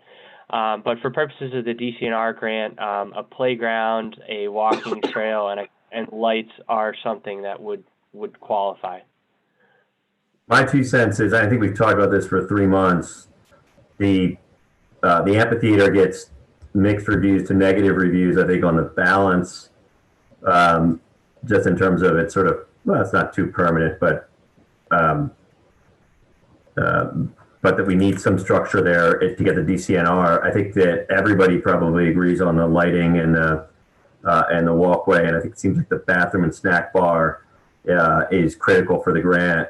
But yeah, I would focus on, if folks are in agreement, if we could have Dave focus on bathroom, snack bar, lighting, trail, playground. If I'm reading the sort of the consensus right over the last 3 months. Yeah. If anybody feels that an amphitheater's, you know, it definitely should do, I don't have a problem with it. I don't think it's something that, you know, as long as we could remove it if it didn't work in 10 years, or that it wouldn't interfere with future development, I'm fine with that too. Okay. Does that give you some guidance, Dave? Yeah. With everything else on your plate? I know. And twins? All right, what now? I said, well, twin babies and everything else on your plate. Just go talk to the state about DCNR. So I'll move on unless someone else has anything they want to I add. will say that I realized now 10 minutes ago I cut Daryl off, and Daryl, if you had something you wanted to share that we cut you off on, please do. Oh, no, it's nothing. It's just fencing I can talk with Dave about tomorrow. Orange construction fence. Great. Yeah, we have some time. We'll communicate with the school district. We'll stop the SRS immediately. We'll communicate with the school district. And I think over, you know, the next 4 days, we'll have time to make that decision as to what measures exactly are taken to shut down playgrounds and courts. Public Works Committee with Robert O'Connor. Wait, I think we skipped one on mine still, Micah. Oh, you're right. I apologize. Furnace Park. Dave, are you able to bring up the 2 concepts on the screen for everybody? You there still? Yeah. Here's give me 1 second to pull up the Sure. concept here. So while you're doing that, I can explain to everyone. So the bids came in for the trail at Furness, and they came in too high. So we need to scale the project back. And what we did is we reached out to the Parks Commission, and the Parks Commission came up with 2 concepts to present to us. So really, we as a board, you know, we're going to have to make a decision as to, you know, which concept we want to pursue. And both of these new concepts will fall within the amount of the grant award. So that looks like so are you able to go to concept 1 first? Right.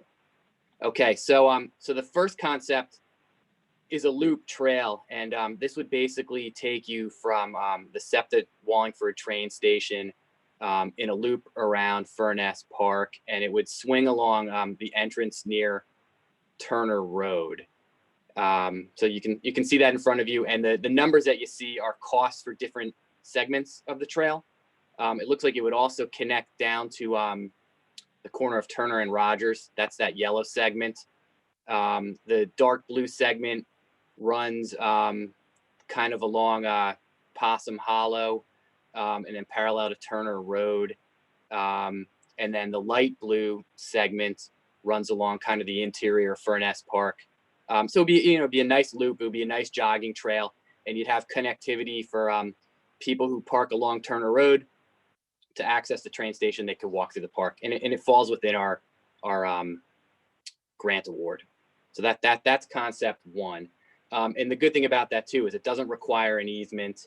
So let's take a look at concept 2.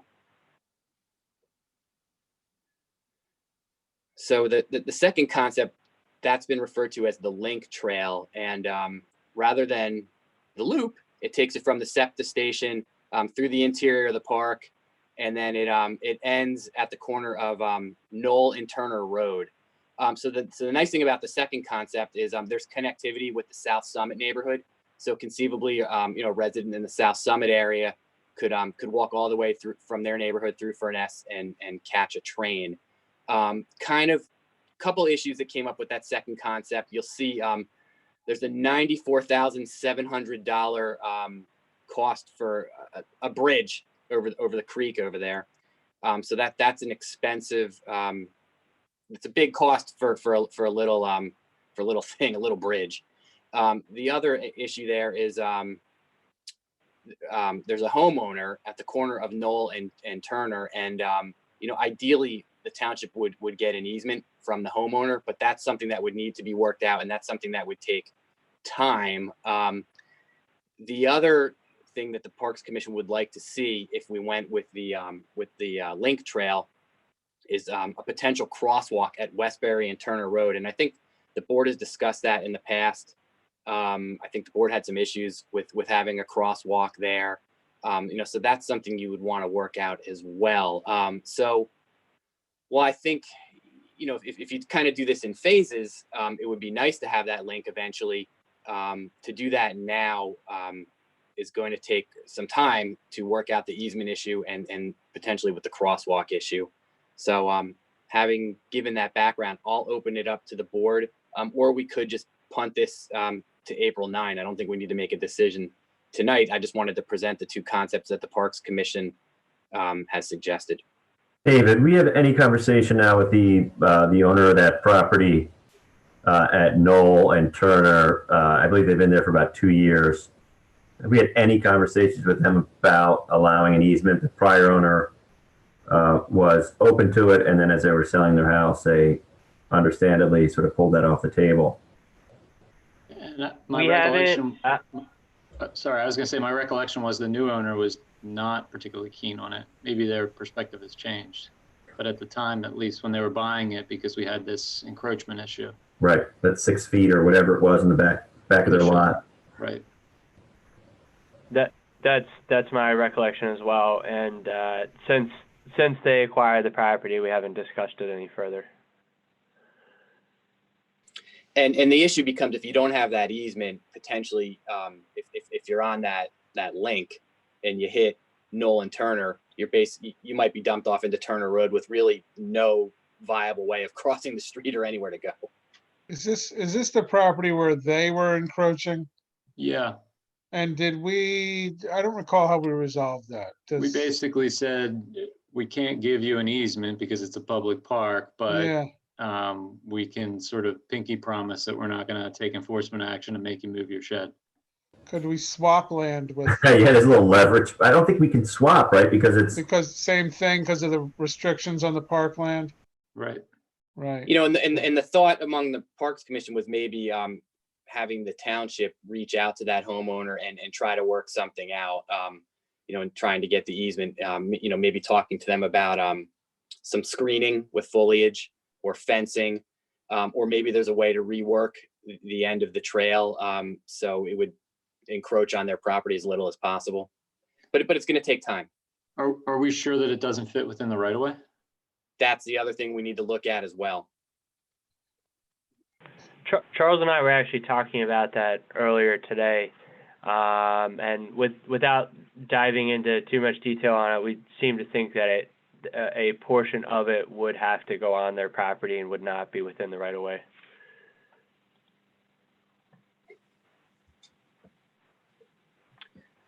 All right, so Dave, I don't think the board needs to take any action until April 9, right? Right. We're not under any major timeline at this point. Well, do you need to throw out the bids that were too high, or has that already happened? No. The bid was it was broken out into components. So the thought is we would pick and choose what segments we want to use. Okay, so you're going to proceed. All right. Yeah. Misunderstood. Okay. All right. So I don't have anything to add on it right now. I think maybe everyone just think about it, and then we'll make a decision next month.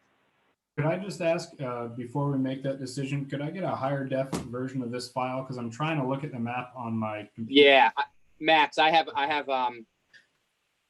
we can circulate that after the meeting.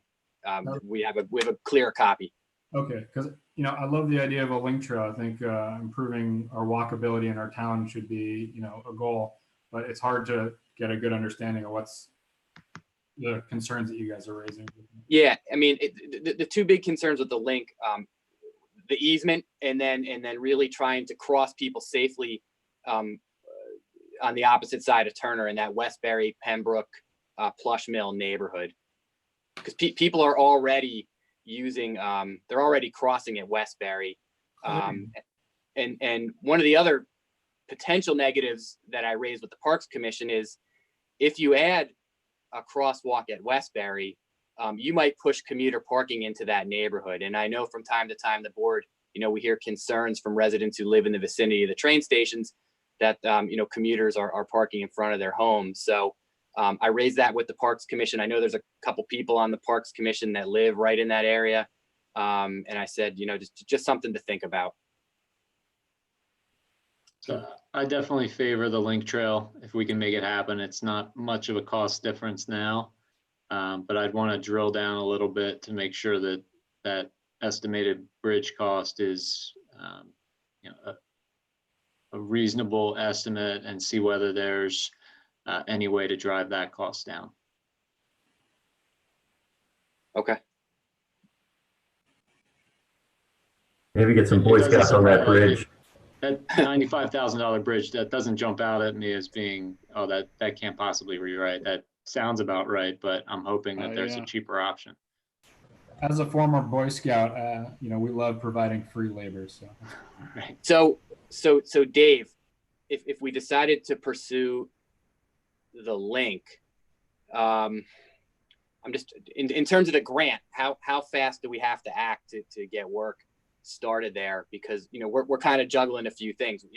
If we have to get the work started to comply with the grant, and then we're also we're trying to get the easement. The easement might take a while. So I guess my concern is if we pursue the link and we commit to that, and then we can't get the easement, then we've kind of built a trail. At least it has no ending. I think it would run right up to the property line and stop there. We did just recently get an extension from the state, and fortunately it was before the whole crisis struck. So we do have until June 30th of 2021 to complete it. So even if the easement does take some time to get, I think we're still going to be okay. I don't know if we run into an issue though with the bid. That would be my only question. Maybe that's a Bob or a Charles question. So do the bids go stale at some point? I guess so.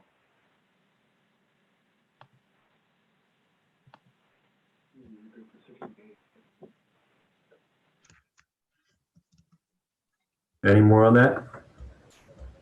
Bob, do you have any? Bob Scott, do you have any insight on that? On the bids going stale? Yeah. Could we? I mean, what I understand is you're about to you're going to accept the bids as the part of the work, right? And wouldn't you have to rebid the next segment because it's different? I might have missed something. But... No, I think No, we bid all the sections. Yeah. Oh, you did. It was an alternate bid, but it was bid. I see. Okay. Yeah, that will, they're required. You need to award within a certain number of days. I forget. I think it's 60 days. They need to keep their bids open, but you need to award what you can pay for. So if you don't have the money for that next segment, you are going to have to rebid that next time. The next time. Yeah. No, we can. But both of the concepts, the loop and the link, fall within the budget. So it's really. Oh, okay. Yeah, Oh, okay. Oh, It's okay. it's really, I guess the question for the board is if we decide to pursue the link now, You've got to deal with that We gotta easement. You got to deal with that easement agreement now then. yeah. Yeah, you can't just do that on faith, So Dave, maybe then we should start, trying to approach the homeowner and try to work out an easement. If they tell us emphatically it's never going to happen, then we can decide, to just want to still do the link and have it dead end there. So why don't we take Okay. their temperature on that before April 9th, and then we can make an informed decision then. Who's going to knock on their Charles' door? hand is raised. Charles, hand is raised. I'm just waiting my Oh, turn. what's calling him? Dave, the scope of the grant also, I think we need to check. So one thing to point out,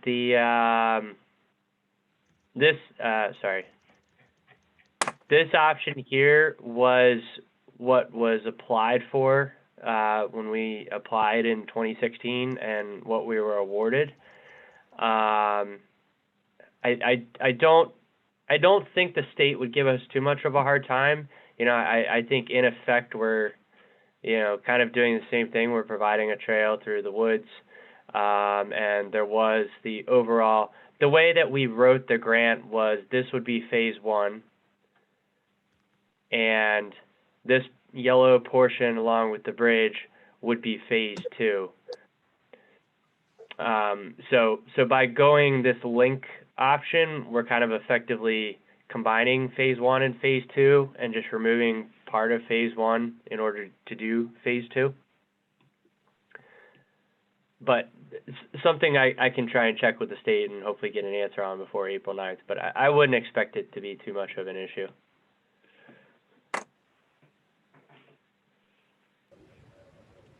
Okay. I don't have anything else to add on that unless anyone else does. Yeah, let's talk to the neighbor. Let's talk to the resident and see if we can come up with a decision on it in April 9th, and just move on. I feel like I've spent more time on trails in Furness Park than probably any other park project. I'll name one after you, Micah. Yeah, it'll be great. It'll be the crappiest little park of all time. All right, Public Works with Robert O'Connor. Hey, thank you, Micah. And let me just first of all begin by, on behalf of all of us, I just briefly second what Max said earlier about Micah, and just add that all the kids in the township, as well as the entire school district, when they start eating free meals, can in largest part thank Micah. So secondly, just apologies for the paper shuffling. I got to my office a little bit late and I was printing what turned out to be a lot of pages of the agenda tonight. But anyway, with that said, I have paperwork here on the road resurfacing, and I don't know if I should either open it up for discussion or if Charles has something you might want to start us off with, but I guess I'll toss that out there and see where it goes. So I guess I would just note that there's a bunch of aqua streets at the top there that are going to be done in 2020. And we got contributions from Aqua that covers a good chunk of the work, but there's still going to be a $90,000 outlay from the township to complete those streets. And then just to do the tier 1 streets would be another 150,000. So I can't remember exactly what we budgeted for 2020 for streets, but between that 90,000 and the 150, it certainly would eat up most, if not all of it, and maybe even put us over the budgeted amount. Charles, this looks like you did a little bit of updating. Looks a little different from what we saw last month. Is that true? I know you've been, it's not essential to be driving around in your car and feeling bumps underneath of it, but has this been updated a little bit? Yes, the first column is the current ratings. And I just want to point out that the number ones, look under the comments section. Mulberry, Park Ridge, and Possum Hollow are on Aqua's list for water main restoration in the next, I think, 3 years. So we probably should just hold off on those. Yeah.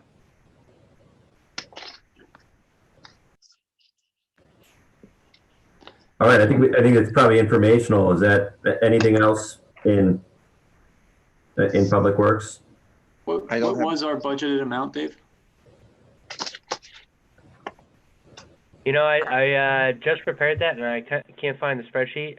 But it was I want to say like was it 220, 230? Is it 149 plus 89? We're with these amounts, I believe that we were right there within the budget. Okay. I do want to confirm that though. So yeah, that would look to be about 230. Except that we won't do Mulberry or Park Ridge because Aqua's going to do them. I think Charles said Possum Hollow. So we could, we could go down to Avondale or somewhere with some of these half ratings, 1-2 ratings.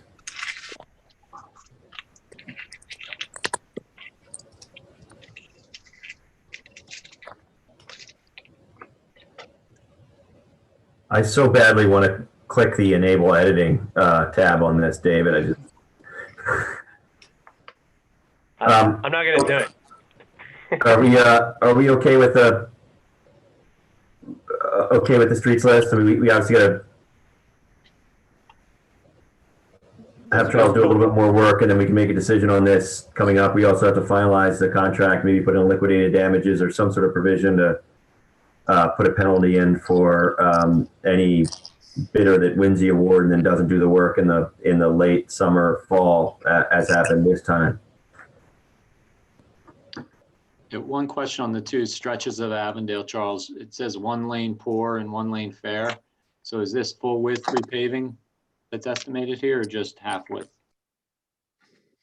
The first line is the bad side, and the other line is the other side of the road. So it's the same stretch of road, giving you the option to just do 1 lane versus the full width. Got it. I see the width is just 12 instead of these other 20-foot widths. Right. Okay. Got it. Right. So for Avondale, that stretch, it would be 70,000, 71.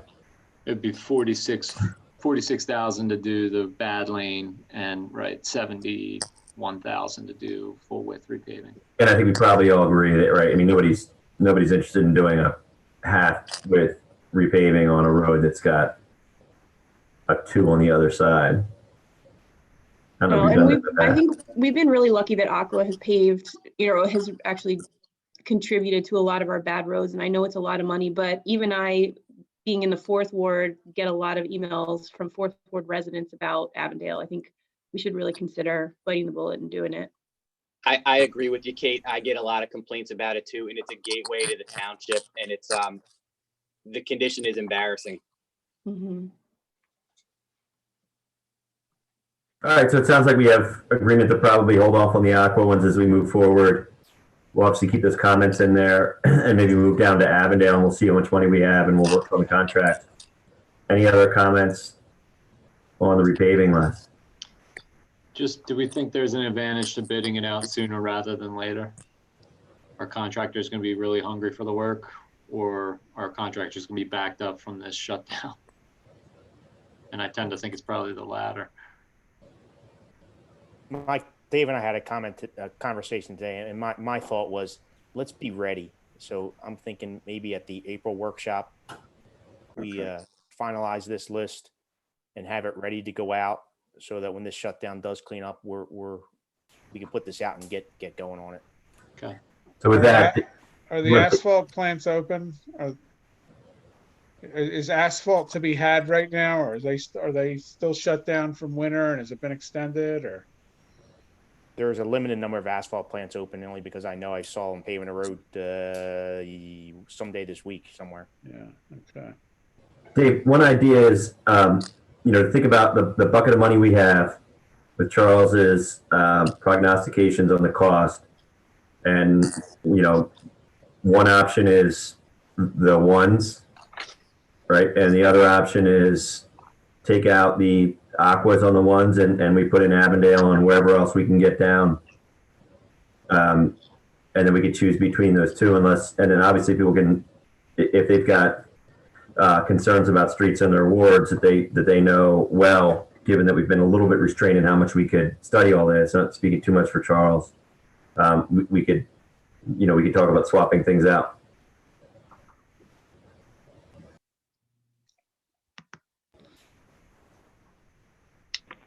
Sounds good. Was that a question for me or just a No, I'm statement? sorry. Yeah, I'm sorry. It was just I would set up two options, one with the ones and wherever we get, and the other one with the taking out the aqua projects, the future aqua projects from one.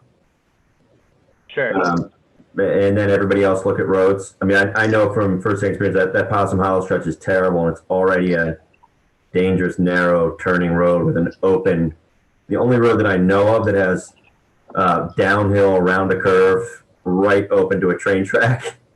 But if it's on tap for the next 3 years, I'm sure that I could talk to the residents here that complain about it and explain it to them reasonably. I think we should. The other two I think are in the fourth ward, and I think for sure we should take them off. I think I would much prefer to do Avondale and leave those two aqua ones. You take them off the table. My only question with that, Charles, is in either the Park Ridge and Mulberry and with Possum Hollow, Charles, if you could just take a look, if you could think about whether the subsurface is also impacted and in danger of being eroded, because I think Aqua is going to resurface, but they won't. I don't believe that they give us money to repair. Maybe they do. That they generally give us enough money to repair the subsurface as well as the top asphalt layer. What happens is their trench will go down that street, so that section of the road that the pipe is actually being installed will have a full depth restoration. So, it'll save you in the cost of those spots where you have to actually repair the base of the road. Okay. Anything else on the repaving list? Can I just mention one thing? Not really on the repaving list, but we still have that streetscaping money to do the work on Avondale. And when we started talking about Avondale, it popped into my head. So we should think about moving on that project too. I thought we awarded that work. Did we? I thought we had the bid. I don't remember. Yeah, we got bids from the landscaper. I thought we awarded it. We should check on that then. We didn't award it. We got a quote, and then we got money for it, and then we were going to see how much work Daryl could do, and we got some plant recommendations from the Shade Tree Committee. So we didn't award that work. So Daryl was going to do it. He's kind of backed up. So that's where we are. Okay. Let's take SRS off Daryl and see if we can get some streets work done. There you go. Okay. Well, that concludes. Unless there's any other comments or discussion that would wrap up my report, I guess we'll pick up where we left off 2 weeks from tonight on it. Great. I have one thing before adjournment, and it's just what I mentioned at the beginning is software to help run our board meetings. And I think this emergency is bringing this all to a head as we shuffle with papers, or we're trying to read things on maybe second screens or even on our phones. Dave did a great job reaching out to a leading software provider that provides software management for boards, and they have a specific product for municipalities, iCompass being it. I'm familiar with one of their sister software products, but owned by the same company, called BoardPack. And it just enables us to share documents with each other and with the public, and would also interface with our website, so that things that our agendas and our documents could be immediately posted. Also enable us to keep Dave and Gary to keep real-time minutes in a much easier way, and would alleviate all the printing out of paper when we do get back together. Dave has been talking with these folks from iCompass, and their bid is, their price has gone down from, I think it was around 9,000 to 7, which is about where we budgeted between a couple of line items last year when we were thinking about maybe doing something with technology. I'll also say that and we can talk with Solicitor Scott about it as we move forward. I just wanted sort of a point of information. My view on it is that this social distancing and this remote setup we have makes something like this almost necessary. And I'm wondering whether or not we could get the first year or part of it reimbursed from state or federal funds as a response to the emergency, so that we are, not printing out paper and delivering them, and that we can work in this remote setting. But either way, I would like to move forward with the process and give Dave and Gary the flexibility, given how much work they have to do right now, and given that we have some senior level hires to make within the township, that we authorize them, or at least have it on our radar, that whenever they want to pull the trigger, they can move forward with purchasing this software. I know that Newtown Square this is sort of the leading software for municipalities, larger and smaller. Newtown Square was the closest one, I think, that is using it currently, and seems to be happy with it. We can look into it. I just want to make sure that it's on all of our radar. Again, I'd like to give Dave the flexibility and Gary the flexibility, if they feel they have the time and this is getting too overwhelming with this separation, that they can pull the trigger and spend that $7,000.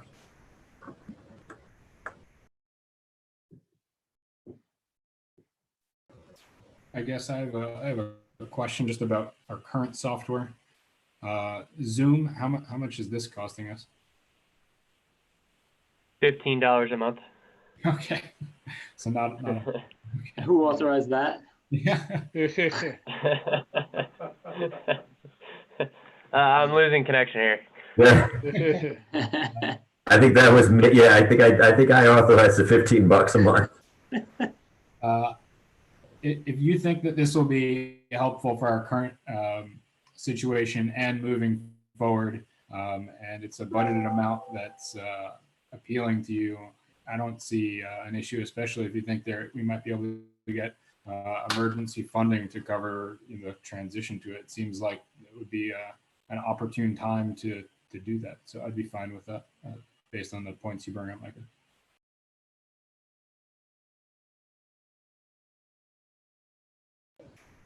Yeah, if anybody has any questions on it, wants to see a demo, I'm sure we could get it set up again. And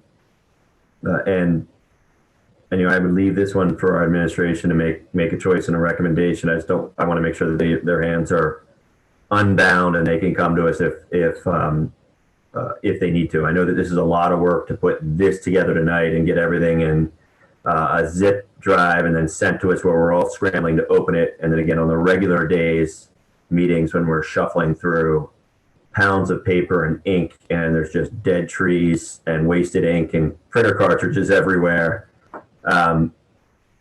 It would be easier for us, more transparent for the public, but most importantly, I think the people that feel it most acutely would be David and Gary. And so if they don't feel that it's needed right now, or they want to wait, or they don't like the idea, I'm also fine with that. I just want to make sure that I'd like to give them the authority to tell us if they want to make that move and when they want to make it. All right. If we have anybody else have any comments or questions or agenda items to add to the really difficult minutes because we don't have a program to just drop them in? Yes, I am a resident of the 3rd Ward. Hey, and I've been listening in. Hi, my name is Sean Jackson Harrington. Hi, Sean. How are you? We will let you. I think everybody cool with public comments coming at the end, given that she was listening in? Absolutely. Go ahead, Sean. She suffered through the whole meeting, I think. Absolutely. Yes. I actually thought it was interesting. So it's my first one. I thought it was okay. Great. Thank you for putting it out there so that we can listen in and ask questions or give any comments. I was listening to the piece about taking the rims down at Savovitz Park, and I feel that you should, as a suggestion, give some communication out. I saw a lot of the kids playing there today, although they shouldn't be, but I think that to them, they would see it in a negative way, taking them down without an explanation. I think that something should be communicated That's a good to point. them. I think if we do that, then we should at least post signage explaining why we did it, in addition to pushing it out on social media. Yeah, I think that would be a good idea because not everybody goes to social media for that. I appreciate that. Thank you. The other comment I would like to make is about the coronavirus committee. I think it's a great idea. But how do we get people to know about the food subcommittees? So this is, and I'll take that, Sean. It's Micah, your commissioner, and one of the folks that's been thinking about this idea. We all have. We have a handful of folks now who are very interested. They were just sort of volunteers or people who spoke up. I think what we have to do as commissioners and as the township is get that idea out on our email list. Sean, I don't know if you're on mine or not, but you could certainly email me if you are not. I'm trying to remember your name on my list, but please do email me and I'll add you to my notices. My thought on it was, and I'll admit that I'm a little bit behind on this because I wanted to do it last week, and we really want to take care of our primary concern was trying to get some action on feeding the kids, and then using maybe that infrastructure to help feed everybody else. But the idea was with a committee of interested folks, and if you want to be interested, that'd be great. I could connect you, that we maybe just get a simple spreadsheet or a table together where people can make a note of where they live, what the best contact number is, how many folks live in their house, what their concerns are. We don't really have an answer for this yet. There are nonprofits, there are other resources, the school district being one, and we certainly are willing to. We don't really have the infrastructure at the township, but we are willing to jump into this and offer our manpower. And if it comes to it, I'll say that we would consider and I would support shifting money around in our budget if we need to do it. But part of the problem is that we don't even know who out there is having issues, and hunger is such a silent thing. It's not something that we are going to hear about because it takes a lot for somebody to raise their hand and say, hey, Commissioner Knapp or Commissioner Garson, Commissioner Sullivan, Commissioner O'Connor, whoever it is, I'm hungry and I don't have enough money to pay for my kids' food, or I have health conditions that I don't feel like it's safe to go out to the store. That's a lot for somebody to acknowledge. So we've got to do a better job of finding those people. And I think, as we've been talking about it as a board of commissioners, the best way is it will be through our listservs and through neighbors just helping out.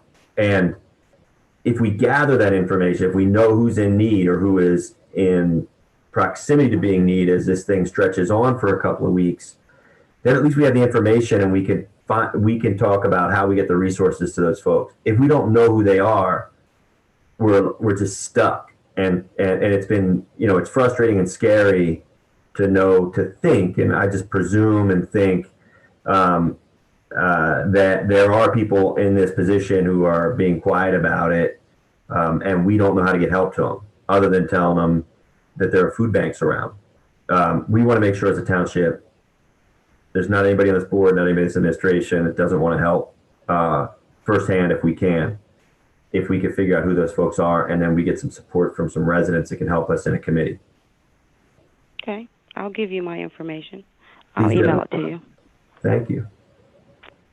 My last comment, and I don't know how this works. So, is this open to any comments that a person may have, or? Yeah. So generally, or does it just pertain to the agenda? Generally, it is at the beginning of our meeting, and we set aside a certain amount of time for folks to make comments. We didn't have any comments, and you chimed in at the end, so everybody, this is a little bit of a different scenario for us. But if you have something else, we obviously can't go on and on as we're running into the night. But if you have something else you want to talk about, a comment that has to do with the township or any little thing, we generally listen to it, and you have everybody's attention here who can do something about within our power. Okay, so this is, I'll make it brief. And this goes along with the coronavirus and other things that are going the things that are going on right now. The trash pickup on Washington Avenue. I've been here mostly all my life. They used to pick trash up on Markham Street and Penn Street, the trash companies. Yep. And even the recycling, they're doing that now, but they're doing it on the main street, Washington Avenue. Yep. Trash is ending up on the streets. Yeah. After they're picking up nails, tissues, garbage, they're ending up on the streets when that's like a main street. Before, when the companies would come, as I said, they used to come on the alleys, like the Markham and the Penn streets. I don't know if that can be addressed in any way, but it is turning into a mess on the street. What I would say is, whenever you notice that, so obviously our trash is done by private companies, but they are certainly under some control of the township in terms of allowing that to continue and encouraging them. And some of them will bid for our recycling, which is done through the township on a contract basis. So they generally listen to us. If you have, if you notice trash, certainly call up the township administration building and let us know, or shoot us an email. If you happen to see a particular trash company who is, just kind of careless with stuff and stuff's falling out, let us know that as well. I did trash for a couple years for my township, Montgomery County, in the summers occasionally, and there's also some of that falls on residents who aren't putting things in bags, right? So you pick things up and they fly all over the place. Some of it can't be helped, so some of it is education for residents. But if Washington Ave is getting a lot of debris on it, let us know. We can contact those trash companies, and if you happen to see it, a particular trash type company, we can make that call as well, or at least help you, give you the resources to call that. Also, Daryl's probably still on the phone, making sure that our streets are clean. After trash is our responsibility as a township, and we want to know when there's a problem, and we'll, we could come address it. We did some on Penn Street a couple weeks ago. Rich, code enforcement officer, usually emails me if it's a accumulation of trash. Gary also sent me an email too to clean up a couple spots on Penn Street. So I do know what she's talking about. All right. And you guys did a great job on Penn Street. That was me who made so I appreciate that. And I will say, you got right on it, and I appreciated that. Encourage everybody to put everything in bags. I will tell you, anybody that's ever done trash, kitty litter empty, diapers, put all that in a bag and don't make it too heavy, because we will have a mess on the street. There's nothing worse than lifting up a trash can and getting covered with kitty litter or dirty diapers, and even worse, needles from diabetics and things like that. But we Daryl and his team can get on it. We can talk to the trash companies, and it may be one or two neighbors too that just aren't putting stuff up in bags. We can have polite conversations, just reminding people as well. Okay. Anything else? If I could just add one thing real quick, Sean, I know he's referring to trash. For recycling, we want to make sure that the recycling items aren't in bags, because the recycling company can't take plastic bags. So I just wanted to clarify Micah's point that he means just for trash, and not for recycling. And then one other thing, Sean, could we get your address just for the record? Yes, 518 Washington Avenue. 518 Washington. Thank you. Yes. Thanks, Dave. I forgot. This is also odd. It's we're out of our element. Sean, are you okay? You have any other questions or comments? Yeah, no, I'm good. I was just trying to get it back on Markham Street and Penn Street. That's all. I really would like the trash to be picked up on those streets. Yeah, we'd have to talk with the trash companies, and we, as a township, I'd want to talk to Daryl and our engineer Charles about it as well, just to make sure that is that's safe given the narrowness and the people that are parking back there. We just want to make sure that it would be safe, but certainly something we could have a conversation with the companies about. Sounds good. I appreciate it. Thank you, Sean, for joining. You are one guest tonight. You are no parting guest. I know, but if I would have known, I would have asked my question in the beginning. I was trying to get this to work, and I couldn't figure it out. I had the YouTube on, and I had the phone on, so. Well, thank you. We'll make it easier for residents next time. We're scrambling to try to make this work. Thank you very much. I'll be there next time. Take care, Sean. And email All me. right, bye-bye. Thank you. I will. Bye-bye. All right. Anybody, I get public comments the last 30 seconds, but is there anybody else on the, any other reports or questions or comments from the board? No, All right. I just wanted to express my thanks to my fellow board members and the members of the administration, the Township Public Works and the Police Department for everything they're doing. I mean, this has been a surreal couple of weeks, and it has been an incredibly, I won't say seamless, but an incredibly easy transition, all things considered. So thank you to everybody for all your work. Second. Yeah, echo all of that. Yep, thank you. And you too, Charles, in your creepy dark room. Yeah, someone stalking around behind them I saw earlier. I don't know who that was. Anyone knows I moved? I don't know. I think Robert wins with the basement bunker situation Oh, he's that's got awesome. going on there. There you go.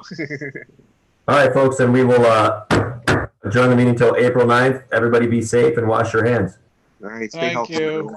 Good night, all. Good night, everyone. And ladies, take care.